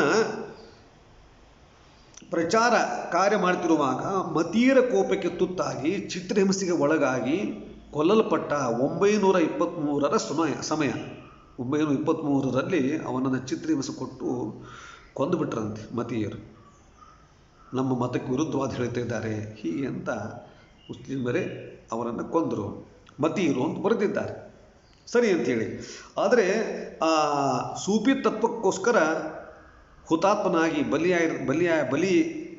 ಬಲಿಯಾಗಿ ಹುತಾತ್ಮನಾಗಿರ್ತಕ್ಕಂತಹ ಅವನನ್ನು ಸೂಫಿ ಪಂಥೀಯರು ಅಂತ ಯಾರಿದ್ದಾರೆ ಬಹಳ ಗೌರವದಿಂದ ಕಾಣ್ತಾರಂತೆ. ಇವು ನಮ್ಮ ತತ್ವಕ್ಕೆ ಬಲಿಯಾದಂತಹ ವ್ಯಕ್ತಿ ಅಂಥೇಳಿ. ಹೀಗೆಲ್ಲ ನಡೆದಿದೆ. ಹಾಗಾಗಿ ಮುಸ್ಲಿಮರಂದರೆ ಮುಸ್ಲಿಮರಿಗೆ ಬದ್ಧರಾಗಿಲ್ಲ, ಹಿಂದೂಗಳಂದ್ರೆ ಹಿಂದೂ ಧರ್ಮಕ್ಕೂ ಬದ್ಧರಾಗಿಲ್ಲ. ಇಂಥದ್ದೇ ಒಂದು ಕಟ್ಟುಪಾಡುಗಳಿಗೆ ಬದ್ಧರಾಗದೇ ಇದ್ದು ತಮ್ಮದೇ ಆದ ಒಂದು ನಿಲುವಿನಿಂದ ದೇವರನ್ನು ಕಾಣುವ, ದೇವರೆಡೆಗೆ ಚಿಂತನೆ ಮಾಡುವ ಆಧ್ಯಾತ್ಮ ವಲಯದಲ್ಲಿ ತಮ್ಮನ್ನು ಬೆಳೆಸಿಕೊಂಡು ಬಂದಂಥ ಒಂದು ಪಂಥ ಅದು ಸೂಫಿ ಪಂಥ ಅಂಥೇಳಿ. ನಂತರ ಇವರು ಸೂಫಿ ಪಂಥೀಯರು ಅನೇಕ ಬೆಳೀತಾ ಬಂದರು. ಈ ಆದಿಲ್ ಶಾಹಿಗಳ ಒಂದು ಆಡಳಿತ ನಡೀತಾ ಇತ್ತು. ಈ ಸಂದರ್ಭದಲ್ಲಿ ಕರ್ನಾಟಕದ ಕಡೆಗೆ ಬಂದಿದ್ದರು. ಕರ್ನಾಟಕದಲ್ಲಿ ಪ್ರಧಾನ ಕೇಂದ್ರ ಅಂತಂದರೆ ಇವಾಗ ಅದು ಬೀದರ್, ಕಲಬುರ್ಗಿ, ವಿಜಯಪುರ, ಇದು ಸೂಫಿ ಪಂಥದ ತಾಣಗಳಾಗಿತ್ತು. ಆವಾಗ ಈ ಭಾಗದಲ್ಲಿ ಕಡೆ ಪ್ರಚಾರ ಮಾಡ್ತಾಯಿದ್ರು. ಇದರಲ್ಲಿ ಈ ಸೂಫಿ ತತ್ವದ ಪ್ರಚಾರಕರಲ್ಲಿ ಸ್ತ್ರೀಯರು ಇದ್ದರು, ಪುರುಷರು ಇದ್ದರು. ಇಬ್ಬರೂ ಕೂಡ, ಅಂದರೆ ಸ್ತ್ರೀಯರು ಈ ತತ್ವ ಪ್ರಚಾರಕರಾಗಿದ್ದರು. ಒಂದು ಬೈರಾಗಿಗಳಿರ್ತಾರೆ, ಬೈರಾಗಿಗಳು ಅಂತವಲ್ಲ, ಹಾಗೆ ಸ್ತ್ರೀಯರು ಇದ್ದರು, ಪುರುಷರು ಇದ್ದರು. ಅವರ ತತ್ವ ಅಂತಂದರೆ ಸಂಗೀತದಿಂದ ದೇವರನ್ನು ಕಾಣುವ ಒಂದು ಹಂಬಲ ಅವರಿಗೆ. ಅವರ ನಿಲುವು ಏನು ಅಂತಂದರೆ ಭಕ್ತಿಯಿಂದ ಕೂಡಿದ ಸಂಗೀತದಿಂದ ದೇವರನ್ನು ಒಲಿಸಿಕೊಳ್ಳುವ ಪ್ರಯತ್ನ ಅವರು ಮಾಡೋದು ಅದನ್ನೇ. ಅಹೋರಾತ್ರಿ ಸಂಗೀತ ನೃತ್ಯ, ಮೈ ಮರೆತು ಹಾಡು ಹೇಳುವುದು, ಭಗವಂತನಿಗೆ ಸಂಬಂಧಪಟ್ಟಂಥ ತತ್ವಗಳನ್ನು ಸಾರುವುದು, ಮೈ ಮರೆತು ನೃತ್ಯ, ಕವ್ವಾಲಿ ಅಂತ ಹೇಳ್ತೀವಲ್ಲ ಹಾಗೆ ಹಾರ್ಮೋನಿಯಂ ತಬಲ ಇಟ್ಟುಕೊಂಡು ಸ್ತ್ರೀಯರು ಪುರುಷರು ಆ ಉಣ್ಣೆ ವಸ್ತ್ರಗಳನ್ನು ಧಾರಣೆ ಮಾಡಿ ತಮ್ಮದೇ ಆದ ಒಂದು ಇದನ್ನು ಮಾಡಿಕೊಂಡು ದರ್ಗಾಗಳು ಅಂತಿತ್ತು, ಅವರದೇ ದರ್ಗಾಗಳು. ಅಲ್ಲಿ ಅವರು ಹಾಡು ಭಕ್ತಿಯಿಂದ ಕೂಡಿದ ನೃತ್ಯ ಸಂಗೀತಗಳಿಂದ ದೇವರನ್ನು ಒಲಿಸಿಕೊಳ್ಳುವ ಸಾಧ್ಯತೆ ಇದೆ ಅಂಥೇಳಿ ಅದೇ ಒಂದು ಆರಾಧನೆಯಲ್ಲಿ ದೇವರನ್ನು ಕಾಣುವ ಪ್ರಯತ್ನವನ್ನು ಮಾಡಿರ್ತಕ್ಕಂಥ ಮಂತ್ರ, ಸದಾ ಒಂದು ದೇವರ ಚಿಂತನೆ ಮಾಡತಕ್ಕಂಥ ಒಂದು ಭಕ್ತಿ ಪಂಥ ಬೆಳೆದಿತ್ತು. ಸೂಫಿ ಪಂಥ ಅಂದರೆ ಭಕ್ತಿ ಪಂಥ, ಸಂಗೀತ ನೃತ್ಯಗಳಿಂದ ದೇವರನ್ನು ಉಳಿಸಿಕೊಳ್ಳಬಹುದು ಅಂಥೇಳಿ ಅದನ್ನು ಅಳವಡಿಸಿಕೊಂಡು ಬಂದಿರತಕ್ಕಂಥವರು. ಅಹೋರಾತ್ರಿ ಅವರು ಹಾಡು ಹೇಳ್ತಾರೆ, ಕುಳಿತಾರೆ, ಮೈ ಮರೆತು ಭಜನೆ ಅಂತೀವಲ್ಲ ನಾವು, ಹಾಗೆ ಅವರಲ್ಲಿ ಕವ್ವಾಲಿ ಅಂತೆಲ್ಲ ಇತ್ತು. ಅನೇಕ ವಾದ್ಯಗಳಿದೆ. ಆ ಸೂಫಿಗಳಲ್ಲಿ ಕೂಡ 14 ಡಿವಿಷನ್ಸ್ ಇದೆ, 14 ವಿಭಾಗಗಳಿದೆ. ಒಬ್ಬೊಬ್ಬರು ಒಂದೊಂದು ರೀತಿ ಆರಾಧನೆ ಮಾಡ್ತಾರೆ. ಆರಾಧನೆ ಅಂದರೆ ಸಂಗೀತ ನೃತ್ಯಗಳ ಆರಾಧನೆ, ಮತ್ತು ಅಲ್ಲಿ ದೇವರ ಬಗ್ಗೆ ಸಂದೇಶವನ್ನು ಕೊಡೋದು, ತತ್ವಗಳನ್ನು ಕಥೆಗಳ ಮೂಲಕ ಹೇಳ್ತಕ್ಕಂಥದ್ದು. ಅನೇಕ ಪಂಥರು ಬರ್ತಾಯಿದ್ರು, ಶಿಷ್ಯರು ಪ್ರಶಿಷ್ಯರು ಹಾಗೆ ಹೀಗೆಲ್ಲ ಬರ್ತಾಯಿದ್ರು. ಹೀಗೆ ಆಗ ಅಷ್ಟು ಹಿನ್ನೆಲೆ ಇರತಕ್ಕಂತಹ ಏನು ಒಂದು ಅರೇಬಿಯಾ ಮೂಲದ ಈ ಸೂಫಿ ತತ್ವ, ಸೂಫಿ ಪಂಥ ಅಂತೇನಿದೆ, ಕರ್ನಾಟಕಕ್ಕೆ ಕೂಡ ಬಂದಿತ್ತು.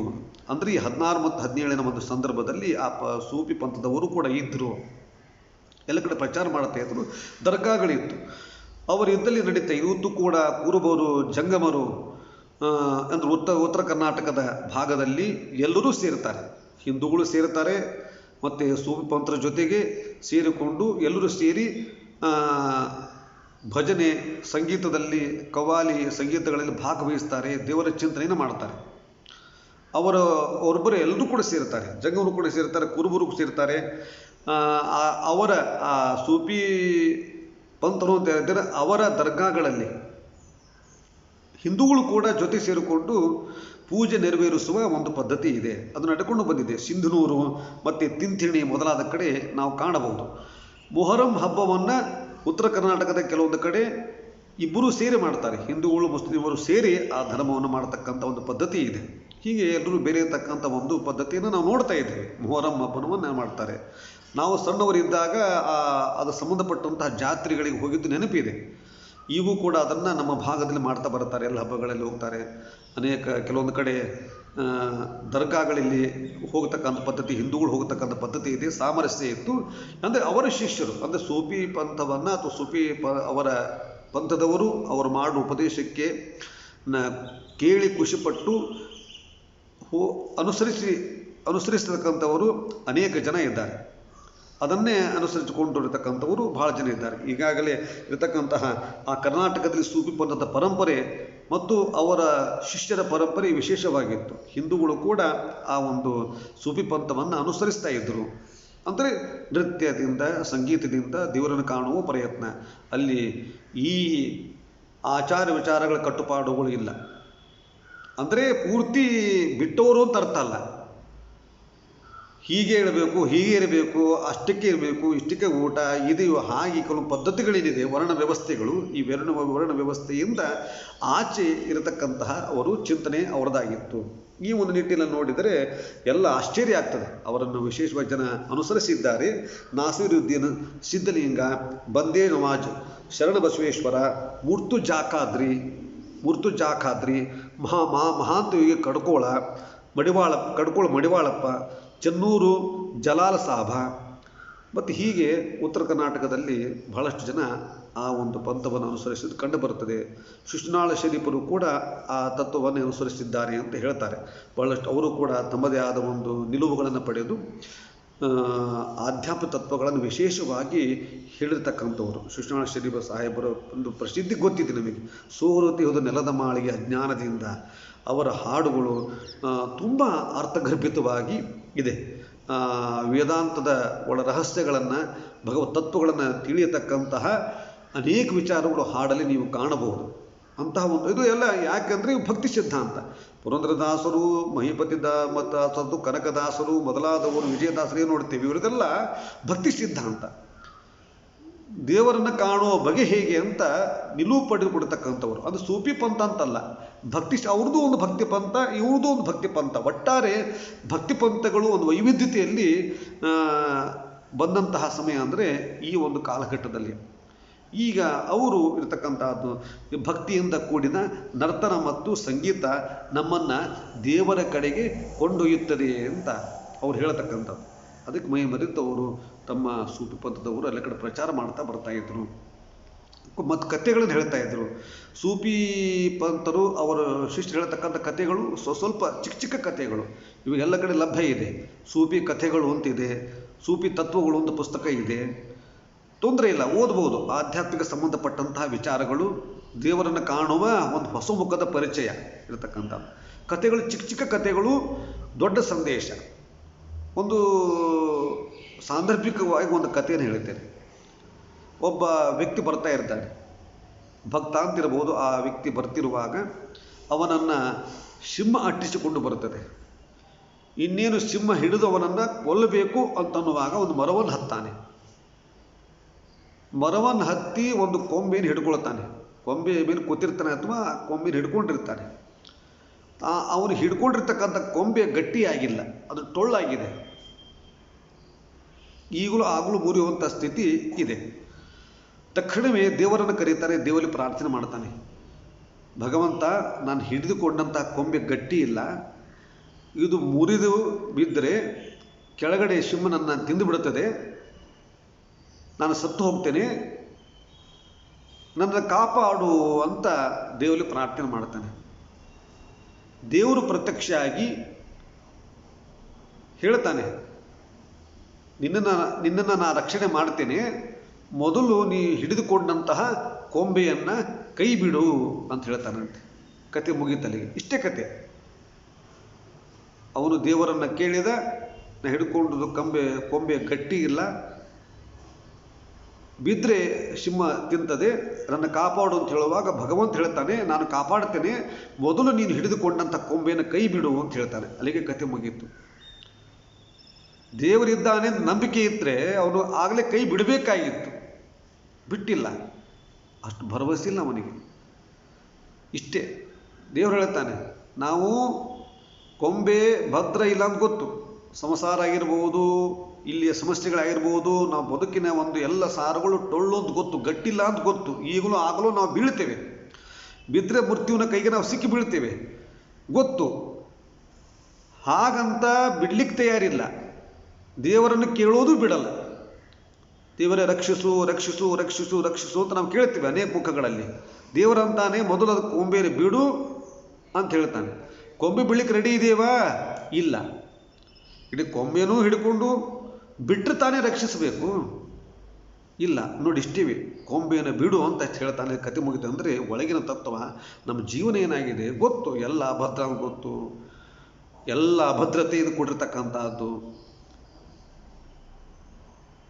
ಲೊಲೊಲೊಟ್ಟೆ ಅಂತ ಹೇಳ್ತಾರಲ್ಲ ಪುರಂದಾಸರು, ಏನಿಲ್ಲ. ಆದರೆ ಟೊಂಗಿನ ಹಿಡ್ಕೊಂಡಿದ್ದೇವೆ, ದೇವರನ್ನು ಕೇಳ್ತೇವೆ, ದೇವರೇ ನಾನು ಹಿಡ್ಕೊಂಡಂಥ ಕೊಂಬೆ ಸರಿ ಇಲ್ಲ, ರಕ್ಷಿಸು ಅಂತ. ಬಿಡ್ಲಿಕ್ಕೆ ರೆಡಿ ಇಲ್ಲ, ಯಾಕಂದ್ರೆ ವಿಶ್ವಾಸ ಇಲ್ಲ. ಅದೂ ಆಗಬೇಕು, ಇದಾಗಬೇಕು, ಹಿಡ್ಕೊಂಡಂಗೂ ಆಗಿರಬೇಕು. ಅಕಸ್ಮಾತ್ ಬಿದ್ದರೆ ದೇವರು ಕಾಪಾಡಬೇಕು. ಬೀಳೋದೇನು ಇಂಥ ಒಂದು ಸ್ಥಿತಿ. ಅಂದರೆ ನಾವು ಹಿಡ್ಕೊಂಡೇ ದೇವರನ್ನು ಪ್ರಾರ್ಥನೆ ಮಾಡ್ತೇವೆ, ಬಿಟ್ಟು ಪ್ರಾರ್ಥನೆ ಮಾಡಬೇಕು. ಮೊದಲು ಕೊಂಬೆಯನ್ನು ಬಿಡು. ಸಂಸಾರದ ಅವಸ್ಥೆಗಳೇನಿದೆ, ವಿಷಯ ಪದಾರ್ಥಗಳ ಭೋಗ ಭಾಗ್ಯಗಳ ಅವಸ್ಥೆಗಳೇನಿದೆ, ಅದರ ಬಿಟ್ಟು ಆಚೆ ಬಂದರೆ ರಕ್ಷಿಸಬಹುದು, ಅಥವಾ ಅವನ ಒಂದು ಅರಿವು, ಅವನ ಒಂದು ಪ್ರತ್ಯಕ್ಷ ಆಗ್ಬೋದು. ಆದರೆ ಬಿಡ್ಲಿಕ್ಕೆ ರೆಡಿ ಇಲ್ಲ ನಾವು. ಇದೇ ಸಂದೇಶ. ಬಿಡ್ಬೇಕಾಚೆ. ಬಿಟ್ಟು ಆಚೆ ಬಂದರೆ ಹೊರಗಿನ ಇನ್ನೊಂದು ಪ್ರಪಂಚ ನಾವು ತಿಳ್ಕೊಳ್ಳಿಕ್ಕೆ ಸಾಧ್ಯ ಇದೆ. ನಾವು ಇದ್ದಲ್ಲೇ ನಾವು ಗುದ್ದಾಡ್ತೀವಿ ಅಂತಂದರೆ ಇಷ್ಟೇ, ಒಂದು ಕೂಪು ಮಂಡೂಕದ ಹಾಗೆ ಇಷ್ಟೇ ಗೊತ್ತಾಗ್ತದೆ. ಇದರ ಆಚೆ ಇರತಕ್ಕಂಥ ಒಂದು ವಿಶಾಲ ಬದುಕಿನ ಒಂದು ಅರಿವು ಆಗೋದೇ ಇಲ್ಲ. ಇದು ಸಂದೇಶದ ಒಳಗಿನ ಮರ್ಮ ಇರತಕ್ಕಂತಹದ್ದು. ಯಾವಾಗ ಇವರು ಇಂತಹ ಒಂದು ತತ್ವಗಳನ್ನು ಕಥೆಗಳ ಮೂಲಕ ಅವ್ರು ಹೇಳ್ತಾ ಇದ್ದರು, ಅವರ ಒಂದು ತಂದರೆ ಅವರು ಕೂಡ ಒಂದು ನಿಯಮ ಇಟ್ಕೊಂಡಿದ್ದಾರೆ. ದೇವರು ಒಬ್ಬನೇ, ಅವನು ಸರ್ವಸಮರ್ಥ, ನಾವೆಲ್ಲ ಅವನ ಮಕ್ಕಳು ಅಂತ ಅವರು ಸಂದೇಶ. ಸೂಫಿ ತತ್ವದ ಸಂದೇಶ ಅಂದರೆ ದೇವರು ಒಬ್ಬನೇ, ಎಲ್ರಿಗೂ ಅವನೊಬ್ಬನೇ, ಸರ್ವ ಸಮರ್ಥ, ಸರ್ವ ನಿಯಾಮಕ, ನಾವೆಲ್ಲರೂ ಅವನ ಮಕ್ಕಳು ಆ ಜಾತಿ ಈ ಜಾತಿ ಹಾಗೆ ಎಲ್ಲರೂ ಅವನ ಮಕ್ಕಳು. ಮತ್ತು ಉತ್ತಮ ಕಾಯಕವನ್ನು ಮಾಡ್ತಾ ಇರಬೇಕು. ಉತ್ತಮ ಕಾಯಕಕ್ಕೆ ಮಹತ್ವ. ಎಲ್ಲಿ ಏನು ಮಾಡ್ತೀವಿ ಒಂದು ಪ್ರಾಮಾಣಿಕವಾಗಿ, ಯಾವುದೇ ಕಾಯಕವಾಗಲಿ ಪ್ರಾಮಾಣಿಕವಾಗಿ ಮಾಡಬೇಕು, ನಿರ್ವಂಚನೆಯಿಂದ ಮಾಡಬೇಕು ಅಂತಕ್ಕಂಥ ನಿಲುವನ್ನು ಪಡೆದಿರತಕ್ಕಂಥವರು. ಜಾತಿ ಪದ್ಧತಿಯನ್ನು ಜಾತಿ ಪದ್ಧತಿಯನ್ನು ವಿರೋಧಿಸ್ತಾ ಇದ್ರು. ಆ ಭಗವಂತನ ವಿಷಯದಲ್ಲಿ ಇಂಥದ್ದೇ ಜಾತಿ ಅಂತಿಲ್ಲ, ಅವನ ಮಕ್ಕಳು ಅಷ್ಟೇ, ಅವನನ್ನು ಒಲಿಸಿಕೊಳ್ಬೇಕು. ಆ ಒಲಿಸಿಕೊಳ್ಳುವ ವಿಷಯದಲ್ಲಿ ಯಾವುದೋ ರೇಖೆನೋ ತರ್ತಾ ಇರಲಿಲ್ಲ. ಹೀಗಾಗಿ ಮತೀಯರ ಕೋಪಕ್ಕೆ ಅವರು ತುತ್ತಾಗ್ತಾ ಇದ್ರು. ಮತ್ತು ಧರ್ಮ ಅಂತಂದರೆ ಪ್ರೇಮ. ಧರ್ಮ ಅಂದರೆ ಅವರು ಹೇಳ್ತಕ್ಕಂಥ ಧರ್ಮ ಅಂತ ಪ್ರೇಮ ಮತ್ತು ಮಾನವ ಸೇವೆ, ಇದು ಧರ್ಮ ಅಂತ. ಪ್ರೇಮ, ಭಗವಂತನಲ್ಲಿ ಪ್ರೇಮ, ಭಗವಂತನ ಮಕ್ಕಳಲ್ಲಿ ಪ್ರೇಮ ಮತ್ತು ಮಾನವರ ಸೇವೆ, ಎಷ್ಟಾಗತ್ತೆ ಅಷ್ಟು ಅವ್ರಿಗೆ ಸಹಾಯ ಮಾಡ್ತಾ ಇರಬೇಕು, ಇದು ಧರ್ಮ ಅಂತ ಅವರು ಸಾರತಕ್ಕಂಥವ್ರು. ಹೀಗೆ ಒಂದು ಹೊಸತನದಾದ ನಿಲುವನ್ನು ಪಟ್ಟಿರ್ತಕ್ಕಂಥ ಸೂಫಿ ಪಂಥ ಕರ್ನಾಟಕದಲ್ಲೂ ಬಂದಿತ್ತು. ಅವರು ಕೂಡ ಸ್ತ್ರೀಯರು ಪುರುಷರು ಎಲ್ಲರೂ ಕೂಡ ಈ ಪ್ರಚಾರವನ್ನು ಮಾಡ್ತಾ ಇದ್ದಾರೆ. ಇವು ಕೂಡ ಸೂಫಿ ಪಂಥಗಳಿದೆ, ದರ್ಗಾಗಳಿದೆ. ಆ ದರ್ಗಾಗಳಲ್ಲಿ ಗುರುವಾರ ಬೇರೆ ಬೇರೆ ಸಂದರ್ಭಗಳಲ್ಲಿ ವಿಶೇಷವಾದ ಒಂದು ನೃತ್ಯ ಮಹೋತ್ಸವ ನಡೀತದೆ. ಕವ್ವಾಲಿ ಇತ್ಯಾದಿಗಳು ಮೈ ಮರೆತು ಹಾಡು ಹೇಳ್ತಕ್ಕಂತಹದ್ದು. ತಾವೆಲ್ಲ ಅಲ್ಲಿ ಹೋಗಿ ನೋಡಿದರೆ ಅದು ವಿಶೇಷತೆ ಗೊತ್ತಾಗ್ತದೆ. ಅಂದರೆ ಭಾಷೆ ಉರ್ದು ಭಾಷೆ, ಹಿಂದಿ ಭಾಷೆಯಲ್ಲಿ ತತ್ವಗಳನ್ನು ಬರೆದಿದ್ದಾರೆ, ತತ್ವಗಳನ್ನು ಹೇಳ್ತಾರೆ, ಅನೇಕ ಗೀತೆಗಳನ್ನು ಅವರು ಬರೆದಿದ್ದಾರೆ. ಇಂತಹ ಒಂದು ಪಂಥ ಬೆಳೆದುಕೊಂಡು ಬಂದಿತ್ತು. ಈಗ ಕಾಲಕ್ರಮೇಣ ಆ ಒಂದು ಸಂದರ್ಭ ವಿಜಯನಗರದ ಈ ಭಾಗದಲ್ಲಿ ಸೂಫಿ ಪಂಥ ಏನಿತ್ತು, ಈ ಸಂದರ್ಭದಲ್ಲಿ ಪ್ರಚಾರಕರಾಗಿರತಕ್ಕಂತಹ ಅಣ್ಣ ತಂಗಿನ ಹೇಳಿದ್ನಲ್ಲ, ಸ್ತ್ರೀಯರು ಪುರುಷರೆಲ್ಲರೂ ಕೂಡ ಪ್ರಚಾರಕರಾಗಿರ್ತಾ ಇದ್ರು ಈ ಒಂದು ಪಂಥದಲ್ಲಿ ಅಂತ ಹೇಳ್ತಾ. ಹಾಗೆ ಶಹಾನುಂಗ ಮತ್ತು ಶಹಾನುಂಗಿ ಅಂತ ಏನು ಅಣ್ಣ ತಂಗಿಯವರು ಪ್ರಚಾರಕರಾಗಿದ್ದರು. ಇವರು ಮಹಿಪತಿಯವರ ಕಣ್ಣಿಗೆ ಬೀಳ್ತಾರೆ, ಪರಸ್ಪರ ಮಾತುಕತೆ ಆಗ್ತದೆ. ಸರಿ, ಆದ ನಂತರ ಅವರ ಒಂದು ಆದೇಶದ ಮೇರೆಗೆ ಅವರು ಹೆಚ್ಚಿನ ಸಾಧನೆ ಹೊರಡುತ್ತಾರೆ. ಅಲ್ಲಿಂದ ಏನು ಒಂದು ವಿಜಯಪುರ ಒಂದು ಬಾಗೇವಾಡ ಅಂತಿದೆ, ಅಲ್ಲಿಗೆ ಬಂದು ಅವರು ಒಬ್ಬರ ಭಾಸ್ಕರ ತೀರ್ಥರು ಅಂತ ಅಲ್ಲಿ ಬರೆದಿದ್ದಾರೆ. ಅಂದರೆ ಅವರು ವಿಜಯಪುರ ಗ್ರಾಮದ ಸಾರವಾಡ, ಆ ಗ್ರಾಮದಲ್ಲಿರ್ತಕ್ಕಂಥ ಭಾಸ್ಕರ ತೀರ್ಥರು ಅಂತ ಬರೆದಿದ್ದಾರೆ ಇರಬಹುದು. ಆ ಯತಿಗಳ ಬಳಿಗೆ ಬಂದು ಅವರಿಂದ ವಿಶೇಷವಾದ ಉಪದೇಶವನ್ನು ಪಡೆದುಕೊಂಡ್ರಂತೆ, ಏನೋ ಒಂದು ಮಾರ್ಗದರ್ಶನ ಪಡೆದುಕೊಂಡು ನಂತರ ಅವರು ಕಾಖಂಡಿಕಿ ಅಲ್ಲಿಗೆ ಬಂದಿದ್ದಾರೆ. ಕಾಖಂಡಿಕೆಗೆ ಬಂದು ಕಾಖಂಡಿಕೆಗೆ ಮಹಿಪತಿರು ಬಂದಾವಾಗ ಅಲ್ಲಿಯ ಕಾಖಂಡಿಕಿ ಅಗ್ರಹಾರದ ಜನತೆ ಇವರನ್ನು ಭವ್ಯವಾಗಿ ಸ್ವಾಗತ ಮಾಡಿದ್ದಾರೆ. ಅಲ್ಲಿ ಅವರು ತಮ್ಮ ಅನುಷ್ಠಾನಕ್ಕೆ ಯೋಗ್ಯವಾದ ಸ್ಥಳ ಅಂಥೇಳಿ ಕಾಖಂಡಿಕೆಯನ್ನು ಆಯ್ಕೆ ಮಾಡಿಕೊಂಡಿದ್ದಾರೆ. ಮಹಿಪತಿಯವರು ಕಾಖಂಡಿಕೆಗೆ ಬಂದು ಬಹಳ ಸಮಯ ಅಲ್ಲಿದ್ದರು. ಅಲ್ಲಿ ಅಗ್ರಹಾರದ ಜನತೆ ಇವರನ್ನು ಅತ್ಯಂತ ಪ್ರೀತಿ ಅಂತ ಕಾರಣದಿಂದ ಕಂಡಿರ್ತಕ್ಕಂಥದ್ದು. ಹೀಗೆ ಅವರಲ್ಲಿ ಬಂದು ಕಾಖಂಡಿಕೆಯಲ್ಲಿದ್ದರು. ಕಾಖಂಡಿಕೆಯಲ್ಲಿ ಹೊರಭಾಗದಲ್ಲಿ ಊರು ಹೊರಗೆ ಅಥವಾ ಅಲ್ಲಿ ಒಂದು ಬನ್ನಿ ಮರ ಇತ್ತಂತೆ. ಆ ಬನ್ನಿ ಗಿಡದ ಕೆಳಗೆ 11 ವರ್ಷಗಳ ಕಾಲ ಯೋಗಾನುಷ್ಠಾನ ಮಾಡಿದರಂತೆ. 11 ವರ್ಷಗಳ ಕಾಲ ಯೋಗಾನುಷ್ಠಾನ ಮಾಡಿ ಅಪರೋಕ್ಷ ಜ್ಞಾನದ ಅಂದರೆ ಗುರಿ ಮುಟ್ಟುವ ತನಕ, ಅಪರೋಕ್ಷ ಜ್ಞಾನದ ಗುರಿ ಮುಟ್ಟುವ ತನಕ 11 ವರ್ಷಗಳ ಕಾಲ ಯೋಗಾನುಷ್ಠಾನ ಮಾಡಿದ್ದಾರೆ ಅಂತ ಬರೀತಾರೆ. ಅಂತಹ ಯೋಗವನ್ನು ಮಾಡಿದರೆ ಅಂತ ಅಂದರೆ ದೇವರನ್ನು ಕಾಣುವ ಹಂಬಲದಿಂದ, ವಿಶೇಷ ತತ್ವದ ಅರಿವನ್ನು ಪಡೆಯಬೇಕು ಅಂತ ಹಂಬಲದಿಂದ ಅಧಿಕಾರ ಅಂತಸ್ತುಗಳನ್ನು ತ್ಯಾಗ ಮಾಡಿ ಬಂದವರು. ಎಲ್ಲ ತ್ಯಾಗ ಮಾಡಿದರು. ಕೊಂಬೆಯನ್ನು ಭದ್ರವಾಗಿಲ್ಲ, ಇದು ಇವತ್ತಿಲ್ಲ ನಾಳೆ ಮುರಿಬಹುದು, ಕೊಂಬೆಯನ್ನು ಬಿಟ್ಟರು, ದೇವರ ಕೈ ಹಿಡಿದ ಅಪರೋಕ್ಷ ಜ್ಞಾನದೆಡೆಗೆ ಅವರು ಸಾಗಿದರು. ವಿಶೇಷ ತತ್ವವನ್ನು ಅಳವಡಿಸಿಕೊಂಡರು. ಹೆಚ್ಚಿನ ಸಾಧನೆ ಆಯಿತು. ಆಮೇಲೆ ಮಹಿಪತಿ ದಾಸರು ಗೊತ್ತಿದೆ, ಅನೇಕ ಕೃತಿಗಳನ್ನು ಮಾಡಿದ್ದಾರೆ, ಅನೇಕ ಹಾಡುಗಳನ್ನು ಮಾಡಿದ್ದಾರೆ. ಎಲ್ಲ ಭಾಷೆ ಗೊತ್ತಿತ್ತು. ಕೊನೆಗೆ ಎಲ್ಲ ಭಾಷೆಯನ್ನು ಬಳಸಿದ ಪದ್ಯವನ್ನು ಮಾಡಿದ್ದಾರೆ. ಒಂದು ನುಡಿಯಲ್ಲಿ ಉರ್ದು, ಒಂದು ನುಡಿಯಲ್ಲಿ ಮರಾಠಿ, ಒಂದು ನುಡಿಯಲ್ಲಿ ಹಿಂದಿ ಅಥವಾ ಪರ್ಷಿಯನ್ ಭಾಷೆ, ಇಂತಹ ಭಾಷೆಗಳನ್ನು ಬಳಸಿದ ಪದ್ಯಗಳು ಸಿಗ್ತವೆ. ಎಲ್ಲ ಭಾಷೆಯನ್ನು ಬಳಸಿ ಮಾಡಿದ ಅನೇಕ ಪದ್ಯಗಳು ಕೂಡ ಮಾಡಿದ್ದಾರೆ. ಬಟ್ ಇರಲಿ, ಅದೆಲ್ಲ ಕೃತಿಗಳು ನಿಮಗೆ ಗೊತ್ತಿದೆ. ಮಹಿಪತಿ ದಾಸರು ಅಂತಹ ಒಂದು ಸಾಧನೆಗೆ ಬಂದರು. ಎಲ್ಲಿಂದ ಎಲ್ಲಿಗೆ ಬದಲಾವಣೆ ಆಯಿತು ನೋಡಿ. ಈ ಒಂದು 16-17ನೇ ಶತಮಾನದಲ್ಲಿ ಸಿಕ್ಕಂಥ ಶ್ರೇಷ್ಠ ವ್ಯಕ್ತಿ ಅಂತಂದರೆ ಅವರು ಮಹಿಪತಿ ದಾಸರು. ಒಳ್ಳೆಯ ಪಂಡಿತ, ಅನೇಕ ಭಾಷೆ ಹಿಡಿತಾ ಇತ್ತು. ಎಷ್ಟು ಅನುಭವಿಸ್ಬೋದಿತ್ತು ಅವರಿಗೆ. ಅಧಿಕಾರ ಅಂದರೆ ಎಷ್ಟು ವೈಭವದಿಂದ ಐಷಾರಾಮಿ ಜೀವನ ನಡೆಸ್ಬೋದಿತ್ತು ನೋಡಿ. ದೇವರನ್ನು ಕಾಣುವ ಹಂಬಲದಿಂದ ಎಲ್ಲವನ್ನು ತೊರೆದು ಬರ್ತಾರಂತೆ. ಹರಿದಾಸ ಅಂತ ಆದಮೇಲೆ ಮುಗೀತು. ಅವರಿಗೆ ಈ ಬಾಹ್ಯ ಪ್ರಪಂಚದ ಅರಿವು ಇರುವುದಿಲ್ಲ. ತಮ್ಮದೇ ಆಗಿರ್ತಕ್ಕಂಥ ಆ ಒಂದು ಮನಸ್ಸು ಹಾಗಿತ್ತು ನೋಡಿ. ಎಲ್ಲವನ್ನು ತ್ಯಾಗ ಮಾಡಿದರಂತೆ. ತ್ಯಾಗ ಮಾಡಿ ದಾಸರಾದರು, ಅನೇಕ ಕೃತಿಗಳು ಬರೆದರು. ಅವರೊಂದು ಹಾಡು ಪ್ರಸಿದ್ಧವಾಗಿರತಕ್ಕಂಥದ್ದು, ಈ ಜಗತ್ತು ಎಂಬತಕ್ಕಂಥದ್ದು ಈ ದೇವರು ನಡೆಸುವ ಚದುರಂಗದ ಆಟ, ಚೆಸ್. ನಾವು ಹೇಳ್ತೇವಲ್ಲ ಚೆಸ್, ಚದುರಂಗದ ಆಟ ಇದು. ಭಗವಂತ ಆಡ್ತಾನೆ. ಯಾರನ್ನು ಯಾವ ಸಂದರ್ಭದಲ್ಲಿ ಎಲ್ಲಿ ಕೂಡಿಸ್ಬೇಕು, ಏನು ಮಾಡಬೇಕು, ಯಾರು ಹೇಗೆ ನಡೆಸಬೇಕು, ಅದೆಲ್ಲ ಅವನಿಗೆ ಗೊತ್ತು. ರಂಗನಾಡುವ ಚದುರಂಗನಾಡುವ ನೋಡಿರೇ ಮದನ ಮೋಹನ ಕೃಷ್ಣ ನಿಜ ಶಕ್ತಿಯೊಡನೆ ಚದುರಂಗನಾಡುವ. ರಂಗನಾಡುವ ಚದುರಂಗನಾಡುವ ನೋಡಿರೇ ಮದನ ಮೋಹನ ಕೃಷ್ಣ ನಿಜ ಶಕ್ತಿಯೊಡನೆ. ಅವನು ಚದುರಂಗ ಆಡಲಿಕ್ಕೆ ಯಾರಾದರೂ ಹೇಳಿಕೊಟ್ರ ದೇವರಿಗೆ? ನಿಜ ಶಕ್ತಿಯೊಡನೆ. ಸ್ವರಾಟ್ ಅಂತ ಹೇಳ್ತಾರಲ್ಲ, ಸ್ವರಾಟ್ ಭಾಗವತ ಹೇಳ್ತಾರಲ್ಲ, ಜನ್ಮಾದ್ಯಸ್ಯ ಯತೋನ್ಮ್ಯಾತ್ ಇತರತಶ್ಚ ಅರ್ಥೇಶು ಅಭಿಜ್ಞ ಸ್ವರಾಟ್. ನಿಜ ಶಕ್ತಿಯಿಂದ ಮದನ ಮೋಹನ ಕೃಷ್ಣ ನಿಜ ಶಕ್ತಿಯೊಡನೆ ತನ್ನದೇ ಆದ ಸಾಮರ್ಥ್ಯದಿಂದ ಆಟವನ್ನು ಆಡ್ತಾನೆ. ಅವ್ರಿಗೆ ಆಟವನ್ನು ಯಾರು ಕಲಿಸಿಕೊಟ್ಟಿಲ್ಲ. ಆಟ ಅಂದರೆ ಯಾರ್ಯಾರು ಯೋಗ್ಯತೆ ಏನೇನು ಕೊಡಬೇಕು, ಯಾರು ಎಲ್ಲಿ ಕೊಡಿಸ್ಬೇಕು, ಯಾರು ಏರಿಸಬೇಕು, ಇದೆಲ್ಲ ಭಗವಂತನಾಡುವ ಚದುರಂಗದ ಆಟ.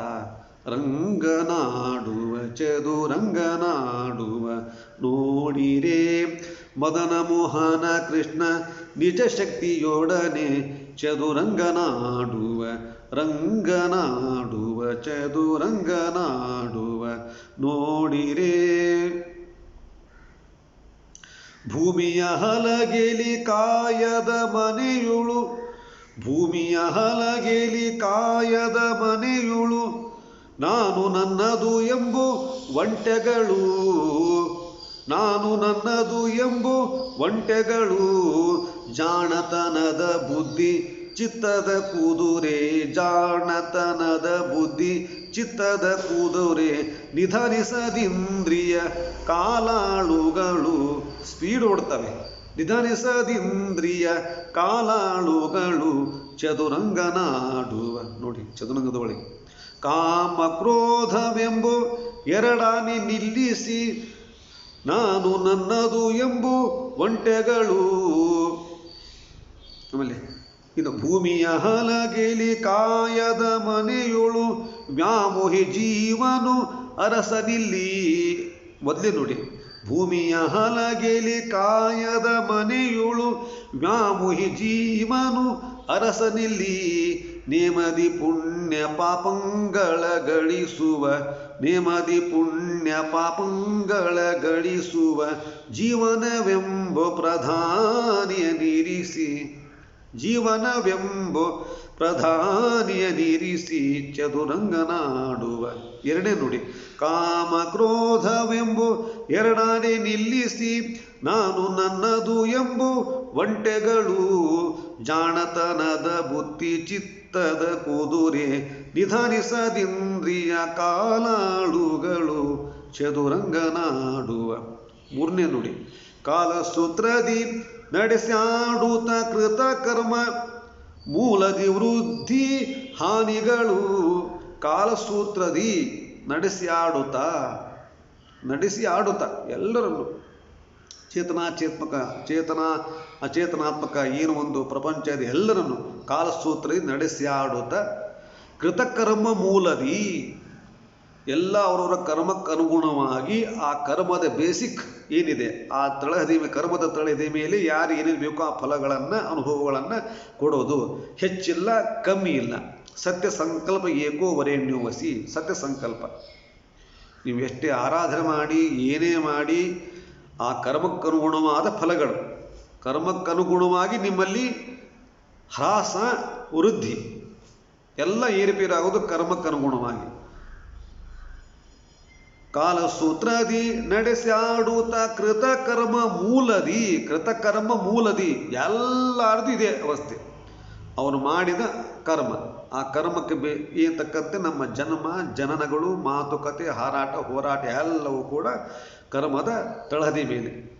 ಕೃತಕರ್ಮ ಮೂಲದಿ ಕಾಲಸೂತ್ರಾದಿ ಎಲ್ಲಿ ಯಾರು ಹೆಚ್ಚು ಮಾಡಿದಿಲ್ಲ, ಯಾರು ಕಮ್ಮಿ ಮಾಡಿದಿಲ್ಲ. ಯಾವ ಕಾಲಕ್ಕೆ ಎಷ್ಟಾಗಬೇಕು ಆಯಾ ಭಾಗ್ಯಗಳನ್ನು ಅನುಕೂಲತೆಗಳನ್ನು ಕೊಡ್ತಕ್ಕಂಥ ಭಗವಂತನೇ. ಅದು ಅವನಿಗೆ ಮಾತ್ರ ಗೊತ್ತು. ಅದು ತಿಳಿಬೇಕು. ಅದು ತಿಳಿಬೇಕು ಅಂತಂದರೆ ಎಲ್ಲ ಬಿಟ್ಟು ಆಚೆ ಬರಬೇಕು.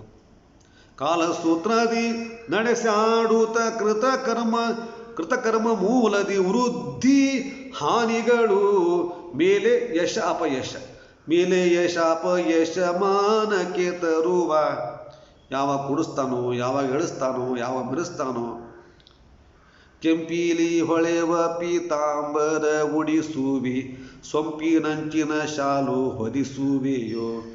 ಕಪಿಲ ಹರಿಯೇ ನಿನ್ನ ಕೃಪೆಯು ತಪ್ಪಿದ ಮೇಲೆ ಕೌಪೀನ ದೊರಕದು ಪಿನಾಕಿ ಒಂದೇನೆ ಇಟ್ಟಾಂಗೆ ಇರುವೇನು ಹರಿಯೇ. ಇರ್ತಕ್ಕಂಥ ಛತ್ರಚಾಮರ ಪರ್ಯಂಕ ಹಾಕಿಸುವಿ. ಕಪಿಲ ಹರಿ ನಿನ್ನ ಕೃಪೆ ತಪ್ಪಿದ ಮೇಲೆ ಕೌಪಿನ ದೊರಕದು ಪೀನಾಕಿ ಒಂದನೆ. ಶ್ರೀಪಾದರ ಹೇಳಿದ್ದಾರೆ, ಇಟ್ಟಾಂಗೆ ಇರುವೇನು ಹರಿ ಅನ್ನೋ ದೊರೆಯೇ. ಚಂದ್ರಶಾಲೆ ಚಂದ್ರ ಕಿರಣದಿಂದೊಪ್ಪುವ ಚಂದದ ಮಂಚದೋಳ್ ಮಲಗಿಸುವಿ. ಮಂದರೋದ್ಧರ ನಿನ್ನ ಮಮತೆ ತಪ್ಪಲು ಧರ್ಮ ಮಂದಿರದೋಳು ತೋಳು ತಲೆದಿಂಬ ಮಾಡಿಸುವಿ. ಅದೃಷ್ಟ ಇದ್ರೆ ಪಲ್ಲಕ್ಕಿ ಮೇಲೆ ಅಂತಃಪುರದ ಮೇಲೆ ರೇಷ್ಮೆ ಹಾಸಿ ಮೇಲೆ ಮಲಗಿಸ್ತಿ. ಇಲ್ಲ ಅಂತಂದರೆ ಧರ್ಮ ಮಂದಿರದ ಒಳಗೆ ಕಲ್ಲ ಮೇಲೆ ಮಲಗಿಸ್ತಿ. ಅಲ್ಲ ನಿನ್ನ ಅನುಗ್ರಹಪ್ಪ. ನೀ ಹೇಗೆ ಇಟ್ಟಾಗ ನೀ ಹೇಗೆ ಇಡ್ತಿ ಹಾಗೆ. ಅಲ್ಲಿ ಮಲಗೋದು ಅಲ್ಲಿ ಮಲಗ್ತೇನೆ, ಇಲ್ಲಿ ಮಲಗ್ತೇನೆ. ಎರಡೂ ನೀನು ಅನುಗ್ರಹ ಅಂತಿರಬೇಕು. ಸುಖದುಕ್ಕೆ ಸಮೀಕೃತ್ವ ಲಾಭೋ ಜಯಾಜೀವು. ಮಹಿಬದ್ಧದಾಸರು ಇದನ್ನೇ ಹೇಳ್ತಾರೆ. ಎಲ್ಲ ಅವನ ನಿಯಮನಕ್ಕೆ ಒಳಪಟ್ಟಿದೆ. ಕಾಲಸೂತ್ರದಿ ನಡೆಸಾಡುತ್ತ ಕೃತ ಕರ್ಮ ಮೂಲದಿ ವೃದ್ಧಿ ಹಾನಿಗಳು ಮೇಲೆಯ ಶಾಪ ಯಶಮಾನಕ್ಕೆ ತರುವ. ನೃಪಲಕ ಮಹಿಪತಿ ನಂದನ ಜೀವನ ಚದುರಂಗನಾಡುವ ಚದುರಂಗನಾಡುವ. ನೋಡಿರೇ ಮದನ ಮೋಹನ ಕೃಷ್ಣ ನಿಜ ಶಕ್ತಿಯೊಡನೆ ಚದುರಂಗನಾಡು. ಎಷ್ಟು ಅದ್ಭುತವಾಗಿರ್ತಕ್ಕಂಥ ಚಿಂತನೆ. ಏನು ಮಾಡ್ತಿದ್ದೀವಿ, ಏನು ವಿಚಾರ ಮಾಡ್ತಿದ್ದೀವಿ, ಅದೆಲ್ಲ ನಮ್ಮ ಚಿಂತನೆ ತಕ್ಕಂತೆ ನಾವು ಮಾಡ್ತೀವಿ. ಇದೆಲ್ಲದು ಮೀರಿ ಒಂದು ಶಕ್ತಿ ಏನಿದೆಯಲ್ಲ, ಭಗವಂತ ಎಲ್ಲೋ ನಿಯಮನಕ್ಕೆ ಒಳಪಟ್ಟಿರ್ತಕ್ಕಂಥದ್ದು.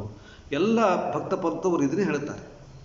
ಸೂಫಿಗಳು ಅದನ್ನು ಒಪ್ಪುತ್ತಾರೆ. ಸೂಫಿ ತತ್ವದವರು ಕೂಡ ಭಗವಂತ ಸರ್ವ ನಿಯಾಮಕ, ಸರ್ವ ಸಮರ್ಥ, ನಾವೆಲ್ಲ ಅವನ ಮಕ್ಕಳು, ಅವನನ್ನು ಒಂದು ನೃತ್ಯ, ಭಕ್ತಿ, ಪ್ರೇಮ ತುಂಬಿದ ನೃತ್ಯದಿಂದ, ಸಂಗೀತದಿಂದ ದೇವರನ್ನು ಒಲಿಸಿಕೊಳ್ಳಬಹುದು ಅಂತ ಹೊರಟಿರ್ತಕ್ಕಂಥವರು. ಮರೆತು ಕುಣಿಯಬೇಕು ಅಂತ. ಹೌದು, ದೇವರನ್ನು ಕಾಣುವುದು ಹಾಗೆ. ಒಂದು ಹಾಡು ಉಂಟಲ್ಲ, ನಗುವವರು ರೋಧಿಸುವರೋ ನಾಟ್ಯವಾಡುವರೋ ಬಗೆಯರೋ ಬಡತನ ಭಾಗವತರು ತಗೆಯರೋ ನಿನ್ನಲ್ಲಿ ಮನ ಒಮ್ಮೆಯಾದರೂ ಜಗನ್ನಾಥ ವಿಠಲ ನಿನ್ನವರೇನು ಧನ್ಯರು. ಯಾವಾಗ ಅಳ್ತಾರೋ, ಯಾವಾಗ ನಗ್ತಾರೋ, ಯಾವಾಗ ಖುಷಿ ಆಗ್ತದೋ ಮೈ ಮರೆತು ಅದರಲ್ಲಿರ್ತಕ್ಕಂಥದ್ದು. ಹಾಗೆ ಅವರಿಗೆ ಯಾವುದೋ ಒಂದು ಬಾಹ್ಯ ಪ್ರಪಂಚದ ಅರಿವು ಇರುವುದಿಲ್ಲ. ಅದು ಭಕ್ತಿಯ ಒಂದು ಉದಾತ್ತ ಚಿಂತನೆ ಇರ್ತಕ್ಕಂಥದ್ದು. ಸಂಗೀತ ನೃತ್ಯಗಳು ಮೈ ಮರೆಯುತ್ತಾ ಇರ್ತಕ್ಕಂಥದ್ದು. ಗೆಜ್ಜೆ ಕಾಲಿಗೆ ಕಟ್ಟಿರೆಂಬೋ ಕಾಗದ ಬಂದಿದೆ, ಹೆಚ್ಚು ಹೆಚ್ಚಿಗೂ ಹರಿಯರೆಂಬೋ ಕಾಗದ ಬಂದಿದೆ, ಲಜ್ಜೆ ಬಿಟ್ಟು ಕುಣಿಯರೆಂಬೋ ಕಾಗದ ಬಂದಿದೆ ನಮ್ಮ ಕಮಲನಾಭನದು. ಕಮಲನಾಭನು ತಾನೇ ಬರೆದ ಕಾಗದ ಬಂದಿದೆ. ಹೆಜ್ಜೆ ಹೆಜ್ಜೆಗೆ ಕುಣಿಬೇಕು, ಲಜ್ಜೆ ಬಿಟ್ಟು ಕುಣಿಯರೆಂಬ ಕಾಗದ ಬಂದಿದೆ. ಪುರಂದರದಾಸರು ಹೇಳಿದಾರಲ್ಲ, ಮೈ ಮರೆತು ಕುಣಿಬೇಕು. ಡಂಗೂರ ಸಾರಿದಯ್ಯ ಡಿಂಗರೀಗರೆ ಎಲ್ಲ ನೃತ್ತನ ಮೈ ಮರೆಯತಕ್ಕಂಥ. ತಟಿತ್ ಕೋಟಿ ನಿಬಕಾಯು ಜಗನ್ನಾಥ ವಿಠಲಯ್ಯ ನೋಡಿ, ಇವೆಲ್ಲ ನರ್ತನಗಳು ಮೈ ಮರೆಯುತ್ತೆ. ಪ್ರಹ್ಲಾದ ರಾಜರ ಕಥೆ ಕೇಳುವಾಗ, ಅವರು ಪ್ರಹ್ಲಾದನ ಚರಿತ್ರೆ ಕೇಳುವಾಗ ಅವರು ನಗ್ತಾ ಇದ್ರು, ಅಳ್ತಾ ಇದ್ರು, ಇದಕ್ಕಿದ್ದಂಗೆ ಕುಣಿತಾ ಇದ್ರು, ಆನಂದ ಭಾಷೆ ಸುರಿಸ್ತಾ ಇದ್ರು, ಮೈ ಮರೆತು ಒಂದೇ ಕಡೆ ಕೂತು ಬಿಡ್ತಾ ಇದ್ರು, ಭಕ್ತಿಯ ಪರವಶತೆಯಿಂದ ಮೈ ಮರೆತುಕೊಳ್ತಾ ಇದ್ರು ಅಂತ ನಗ್ತಾ ಇದ್ರು. ಅವರ ಒಂದು ಆ ಭಕ್ತಿಯ ಲೋಕದ ವರ್ತನೆ ವಿಚಿತ್ರ. ಆ ಶ್ಲೋಕಗಳು ನೋಡಿ ಗೊತ್ತಾಗ್ತದೆ. ಯಾವಾಗ ನೋಡಿ ಎಲ್ಲೋ ತದೇಕ ನೋಡೋದು, ಇದಕ್ಕಿದ್ದಂಗೆ ನಗೋದು, ಮೈ ಮರೆತು ಆ ಭಕ್ತಿಯ ಪರವಶತೆಯನ್ನು ಮೈ ಮರೆತಿರ್ತಕ್ಕಂಥ. ಸಹಜವಾಗಿ ಅವನು ಆ ಭಕ್ತಿ ನಿರೂಪಣೆ ಮಾಡುವ ಇದೆಲ್ಲ ಬರ್ತದೆ. ಸಂಗೀತ, ಭಕ್ತಿಯಿಂದ ಕೂಡಿದ ಸಂಗೀತ ನೃತ್ಯಗಳು, ಭಕ್ತಿಯಿಂದ ಕೂಡಿದ ಚಿಂತನೆಗಳು ಭಾಗವತದಲ್ಲಿ ಬಂದಿದೆ. ಅದಕ್ಕೇ ಅಧ್ಯಯನ, ಗ್ರಂಥಗಳ ಅಧ್ಯಯನ ದ್ವೈತ ಸಿದ್ಧಾಂತ ಹೇಗಿದೆ, ಹರಿ ಸರ್ವೋತ್ತಮ ಹೇಗೆ ಅಂತ ತಿಳ್ಕೊಳ್ಳಿಕ್ಕಾಯಿತು. ಆದರೆ ದೇವರನ್ನು ಕಾಣುವ ಅಲ್ಲಿ ಅಥವಾ ದೇವರನ್ನು ಕಾಣಿಸುವಲ್ಲಿ ಅತ್ಯಂತ ಹತ್ತಿರಕ್ಕೆ ಕರೆದುಕೊಂಡು ಹೋದಂತಹ ತತ್ವ ಪಂಥಗಳು ಅಂದರೆ ಈ ದಾಸ ಪಂಥಗಳು. ಹರಿದಾಸರು ದೇವರ ಹತ್ತಿರಕ್ಕೆ ಕರೆದೋಗಿದ್ದಾರೆ. ನಮ್ಮನ್ನು ಹತ್ತಿರಕ್ಕೆ ಕರೆದುಕೊಂಡು ಹೋಗಿ ದೇವರನ್ನು ಕಾಣುವ, ಕರೆಯುವ ಒಂದು ವಾತಾವರಣ ಸೃಷ್ಟಿ ಮಾಡತಕ್ಕಂಥದ್ದು ಹರಿದಾಸ ಪಂಥ. ಹೀಗೆ ಇದು ಸಿದ್ಧಾಂತ ಬೆಳವಣಿಗೆ ಒಂದು ಹಂತದಲ್ಲಿ ಇದು ಹೇಗೆ ಶ್ರೇಷ್ಠ, ದೇವರ ಸರ್ವೋತ್ತಮ ಅಂತ ಹೇಳಬೇಕು, ಹೇಗೆ ನಮ್ಮ ಸಿದ್ಧಾಂತ ಇದೆ ಎಂದು ಒಂದು ನಿಲುವಾದರೆ ಭಕ್ತಿ ಏನಿದೆ, ಭಕ್ತಿಯಿಂದ ದೇವರನ್ನು ಕಾಣುವ ಒಂದು ಪದ್ಧತಿಯನ್ನು ಈ ದಾಸ ಸಾಹಿತ್ಯ ಬೆಳೆಸ್ತಾ ಬಂತು ಅಂತ ಆ ಕಡೆ ಪಂಡಿತರು ಇದ್ದರು ಇರಲಿ. ಮತ್ತು ವಿಶೇಷವಾಗಿ ಇವ್ರದ್ದೊಂದು ಪಂಥ ಬೆಳೆದು ಬಂತಲ್ಲ, ಈ ಮೊದಲನೇ ಘಟ್ಟ ಆದರೆ ಎರಡನೇ ಘಟ್ಟ ವಿಜಯದಾಸರದು, ಮುಂದಿನ ದಾಸರು ಬರ್ತಾರೆ. ಇಲ್ಲ ಇದು ಹರಿದಾಸ ದಾಸರು ಅಂದರೆ ಬಹಳ ಶ್ರೇಷ್ಠವಾಗಿರ್ತಕ್ಕಂಥದ್ದು. ಸುಮ್ಮನೆ ಅದರಿಂದ ಇಷ್ಟು ಒಂದು ಹೇಳಿದ್ದಾರೆ, ಕುಣಿತಾ ಇರಬೇಕು, ನಿಲ್ಲಿತಾ ಇರಬೇಕು ಅಂತ. ನರ್ತನ ಸೇವಾಂ ಅವಧಾರ್ಯ ಅಷ್ಟಾವಧಾನದಲ್ಲಿದೆ. ಸಂಗೀತ ಸೇವಾಂ ಅವಧಾರಯ, ನರ್ತನ ಸೇವಾಂ ಅವಧಾರಯ. ದೇವರಿಗೆ ನರ್ತನ ಮಾಡ್ತಾ ಮಾಡ್ತಾ ಮೈ ಮರೆತು ದೇವರನ್ನು ಸ್ತೋತ್ರ ಮಾಡುವ ಪದ್ಧತಿ ಉಂಟು. ಅಷ್ಟಾವಧಾನದಲ್ಲಿ ನರ್ತನ ಸೇವಾಂ ಅವಧಾರಯ ಇದೇ ಇಲ್ಲ. ಹಾಗೆಯೇ ಭಕ್ತಿಯಿಂದ ಕೂಡಿದ ಸಂಗೀತ ನೃತ್ಯಗಳಿಂದ ದೇವರನ್ನು ಕಾಣಬಹುದು ಅಂತ ಅಳವಡಿಸಿಕೊಂಡಂತಹ ಒಂದು ಸಿದ್ಧಾಂತ, ಆ ತತ್ವಕ್ಕೆ ಸಂಬಂಧಪಟ್ಟಂಥವರು ಈ ಹರಿದಾಸರು, ಈ ಮಹಿಪತಿದಾಸರು ಅನೇಕ ಇಂತಹ ಅದ್ಭುತವಾದ ಕೃತ್ಯಗಳನ್ನು ಮಾಡಿದ್ದಾರೆ. ಅವನ ನಿಯಮನಕ್ಕೆ ಒಳಪಟ್ಟವರು ಅನ್ನತಕ್ಕಂಥ ಭಾವನೆ ದೃಢವಾಗಿರಬೇಕು. ಅಂತಹ ದೃಢತೆಯನ್ನು ಪಡೆದುಕೊಂಡು ಅನೇಕ ಒಂದು ಜನರಲ್ಲಿ ಜಾಗೃತಿ ಮೂಡಿಸಿದವರು ಮಹಿಪತಿದಾಸರು. ಆ ಕಾಕಂಡಿಕೆಯಲ್ಲಿ ಒಂದು ಅನುಷ್ಠಾನದ ಸ್ಥಳ, ಕಾಕಂಡಿಕೆಯ ಸಂತ ಅಂತ ಅವರನ್ನು ಕರೆಯುತ್ತಾರೆ. ಹೀಗಾಗಿ ಕಾಕಂಡಿಕೆಯ ಸಂತ ಅನೇಕ ಒಂದು ದಾರ್ಶನಿಕರು ಅನೇಕ ಪದ್ಯಗಳನ್ನು ಬರೆದಿರತಕ್ಕಂಥ ಶ್ರೇಷ್ಠ ಕೃತಿಗಳನ್ನು ರಚನೆ ಮಾಡಿರ್ತಕ್ಕಂತಹ ಕೃತಿಗಳ ಮೂಲಕ ಒಂದು ದ್ವೈತ ಸಿದ್ಧಾಂತ ಅಥವಾ ಹರಿ ಸರ್ವೋತ್ತಮತ್ವಕ್ಕೆ ಸಂಬಂಧಪಟ್ಟಂತಹ ವಾಯು ಜೀವೋತ್ತಮತ್ವಕ್ಕೆ ಸಂಬಂಧಪಟ್ಟಂಥ ಅನೇಕ ವಿಷಯಗಳನ್ನು ತಿಳಿಸಿರ್ತಕ್ಕಂಥ ಮಹನೀಯರು ಅದನ್ನು ಕೂಡ ಉಳಿಸಿಕೊಂಡು ನಮ್ಮ ಮಾರ್ಗದರ್ಶಕರಾಗಿ ಇದ್ದಾರೆ. ಕಾಕಂಡಿಕೆಯಲ್ಲಿ ಅವರು ಇರ್ತಕ್ಕಂತಹ ಅವರ ವೃಂದಾವನ ಇದೆ, ಸಾಲಿಗ್ರಾಮಗಳನ್ನು ಹಾಕಿ ಮಾಡಿರ್ತಕ್ಕಂಥ ಶ್ರೇಷ್ಠ ವೃಂದಾವನ ಇದೆ. ಯೋಗದಂಡ ಇದೆ, ಅವರು ಯೋಗ ಮಾಡಿದ ಯೋಗದಂಡ ಕಾಕಂಡಿಕೆಯಲ್ಲಿ ಇದೆ. ಇವತ್ತು ಕೂಡ ಜನ ವಿಶೇಷ ಶ್ರದ್ಧಾಭಕ್ತಿಯಿಂದ ಸುಮಾರು ದಿವಸಗಳ ತನಕ, ಒಂದು ವಾರ ಅಥವಾ 10 ದಿವಸ ತನಕ ಅತ್ಯಂತ ಶ್ರದ್ಧೆಯಿಂದ ಕಾಕಂಡಿಕೆಯಲ್ಲಿ ಮಹಿಪತಿದಾಸರ ಆರಾಧನೆಯನ್ನು ಮಾಡ್ತಾರೆ. ಅನೇಕ ಒಂದು ಜ್ಞಾನ ಕಾರ್ಯ ನಡೀತದೆ, ಅನ್ನಸಂತರ್ಪಣೆ ನಡೀತದೆ, ಸಂಗೀತ ನೃತ್ಯಗಳಿಂದ ಅಲ್ಲಿ ಆರಾಧನೆ ಮಾಡ್ತಾ ಬರ್ತಾರೆ. ಗೋಪಾಲ ಕಾವಲಿ ಅಂತ ಏನಿದೆಯಲ್ಲ ಅದು ಆ ಒಂದು ಪರಂಪರೆಗೆ ಸಂಬಂಧಪಟ್ಟಿರ್ತಕ್ಕಂಥದ್ದು. ಹೀಗೆ ಮಹಿಪತಿದಾಸರು ಈ ಕಾಲಘಟ್ಟದಲ್ಲಿ ಬಂದಿರತಕ್ಕಂಥವರು, 16-17ರ ನಡುವೆ ಇರತಕ್ಕಂಥವರು. ಇದೆಲ್ಲ ರಾಜಕೀಯ ವಿಪ್ಲವಗಳ ಜೊತೆಗೇನೆ ನಮಗೆ ಸಿಕ್ಕಂತಹ ಮಹಾನ್ ಹಿರಿಯ ಚೇತನ ಅಂತಂದರೆ ಎಲ್ಲ ಯತಿಗಳ ಜೊತೆಗೆ, ಎಲ್ಲ ಪಂಡಿತರ ಜೊತೆಗೆ ದಾಸರು ಕೂಡ ಸಿಕ್ಕಿದ್ದಾರೆ. ಕನಕದಾಸರ ನಂತರ ಈ ಮಹಿಪತಿದಾಸರು ಬಂದಿದ್ದಾರೆ. ಈ ಕಾಲದ ಕೊನೆಗೆ ವಿಜಯದಾಸರು ಕೂಡ ಬರ್ತಾರೆ. ಈ ಕಾಲದ ಕೊನೆ ಅಂದರೆ 1681-82ರ ಸಮಯ ವಿಜಯದಾಸರು ಒಂದು 1737 ಅಥವಾ 1752ರ ತನಕ ಅವರು ಕಾಲಘಟ್ಟ ಬರ್ತದೆ. ಆ ಸಂದರ್ಭದಲ್ಲಿ ವಿಜಯದಾಸರ ಒಂದು ಕಿಂಚಿತ್ ಪರಿಚಯವನ್ನು ಮಾಡಿಕೊಳ್ಳುವ ನಂತರ ಈ ಮಹಿಪತಿದಾಸರು ಅವರ ಮಕ್ಕಳು ಏನು ಒಂದು ಗುರುರಾಯ ಮತ್ತು ದೇವರಾಯ ಮತ್ತು ಕೃಷ್ಣರಾಯ ಅಂತ ಮಹಿಪತಿದಾಸರ ಇಬ್ಬರು ಮಕ್ಕಳು. ಆ ದೇವರಾಯರು ಕೂಡ ಒಂದು ಸರ್ಕಾರಿ ವೃತ್ತಿಯಲ್ಲಿ ಇದ್ದರಂತೆ. ಅಧಿಕಾರಕ್ಕೆ ಆದಿಲ್ ಶಾಹಿ ಮನೆತನ ರಾಜ್ಯದ ದೊಡ್ಡ ಅಧಿಕಾರದಲ್ಲಿ ಇದ್ದರು, ಲೌಕಿಕದಲ್ಲಿ ಇದ್ದರು. ಕೊನೆಗೆ ಅವರು ಕೂಡ ಅಲೌಕಿಕದೆಡೆಗೆ ಬಂದರು ಅಂತ ಕಾಣ್ತಿದೆ. ಬಂದು ಅನೇಕ ಅವರ ತಂದೆ ಅಂತಲೇ ಒಂದು ದಾಸ ದೀಕ್ಷೆಯನ್ನು ಸ್ವೀಕಾರ ಮಾಡಿಕೊಂಡಿದ್ದಾರೆ. ಅದರಲ್ಲಿ ಅಲೌಕಿಕದೆಡೆಗೆ ಬಂದು ಅಲ್ಲಿ ಹೆಚ್ಚಿನ ಸಾಧನೆ ಮಾಡಿದ್ದಾರೆ. ಅವ್ರದ್ದು ಕೂಡ ಇವತ್ತು ಏನೋ ಒಂದು ಸಿಂದಗಿ ತಾಲೂಕಿನ ಜಾಲವಾದಿ ಅಂತ ಊರಿದೆ, ಆ ಊರಲ್ಲಿ ಅವರ ವೃಂದಾವನ ಇದೆ ಅಂತೆ. ಮುಂದೆ ಕೃಷ್ಣರಾಯ ಅಂತ ಇನ್ನೊಬ್ಬ ಮಗ ಏನಿದ್ದ ಅವರು ಕೃಷ್ಣದಾಸನಾಗ್ತಾರೆ. ಹೀಗೆ ಮಹಿಪತಿ ದಾಸರು ಮಕ್ಕಳು, ಅವರ ಮೊಮ್ಮಕ್ಕಳು, ಮರಿಮೊಮ್ಮಕ್ಕಳು ಎಲ್ಲರೂ ಕೂಡ ಒಂದು ಒಂದು ಪರಂಪರೆಯನ್ನು ಅವರ ಅನುಗ್ರಹದಿಂದ ಉಳಿಸಿಕೊಂಡು ಬಂದಿದ್ದಾರೆ. ಅಂತ ದೊಡ್ಡ ಕೊಡುಗೆ ಆ ಪ್ರಶಿಷ್ಯರು ಅಂತವಲ್ಲ, ಹಾಗೆ ಅನೇಕ ಪರಂಪರೆ ಅಲ್ಲಿ ಬೆಳೆದು ಬರ್ತಕ್ಕಂಥದ್ದು. ಇದಕ್ಕೆಲ್ಲ ಮೂಲ ಕಾರಣರು ಅಂತಂದರೆ ಮಹಿಪತಿ ದಾಸರು ಅಂತ ಹೇಳ್ತಾ ಇಂಥ ಅನೇಕ ಮಹನೀಯರು ಬಂದಂತಹ ಕಾಲಘಟ್ಟ ನಾನು ಸ್ವಲ್ಪ ಅವಲೋಕನ ಮಾಡಿದೆ ಅಷ್ಟೇ. ಪ್ರಾಸಂಗಿಕವಾಗಿ ಅಲ್ಲಿ ಶಹಾನುಂಗ ಮತ್ತು ಶಹಾನುಂಗಿ ಅಂತ ಅಣ್ಣ ತಂಗಿ ಏನು ಸೂಫಿಗಳಿದ್ದಾರೆ ಅವರ ಪರಿಚಯ ಆಯಿತು ಅಂತ ಅಲ್ಲಿ ಬಂದಿದ್ದರಿಂದ ಸೂಫಿ ತತ್ವ ಅಂದರೆ ಏನು, ಆ ಸೂಫಿಗಳ ನಿಲುವುಗಳೇನು ಅಂತ ಒಂದು ತಿಳಿಯುವ ಪ್ರಯತ್ನವನ್ನು ಸ್ವಲ್ಪ ಮಟ್ಟಿಗೆ ಮಾಡಿದೆ. ಏನಾದರೂ ಆಗಲಿ ಭಕ್ತಿಯಿಂದ ಭಗವಂತನನ್ನು ಕೊಂಡಾಡ್ತಕ್ಕಂಥ ಒಂದು ವ್ಯವಸ್ಥೆ ಅದು. ಅದನ್ನು ಸ್ವಲ್ಪ ಮಟ್ಟಿಗೆ ನಾನು ಹೇಳುವ ಪ್ರಯತ್ನವನ್ನು ಮಾಡಿದೆ. ಇನ್ನೂ ಹೆಚ್ಚಿನ ವಿಷಯವನ್ನು ನೀವು ತಿಳ್ಕೊಳ್ಬೋದು ಆ ಕಾಲಘಟ್ಟಕ್ಕೆ ಸಂಬಂಧಪಟ್ಟ ವಿಚಾರಗಳನ್ನು ಅಂತ ಹೇಳ್ತಾ, ಮುಂದೆ ಇನ್ನೂ ಕೆಲವೊಂದಿಷ್ಟು ವಿಚಾರಗಳನ್ನು ಇನ್ನು 17 ಮತ್ತು 18ರ ನಡುವೆ ಬಂದಂಥ ಕೆಲವೊಂದು ಸಂದರ್ಭ ಸನ್ನಿವೇಶಗಳನ್ನು ಸಾಧ್ಯವಾದಷ್ಟು ಮಟ್ಟಿಗೆ ನಿಮ್ಮ ಗಮನಕ್ಕೆ ತರುವ ಪ್ರಯತ್ನ ಮಾಡ್ತೀನಿ. ನಮಸ್ಕಾರ.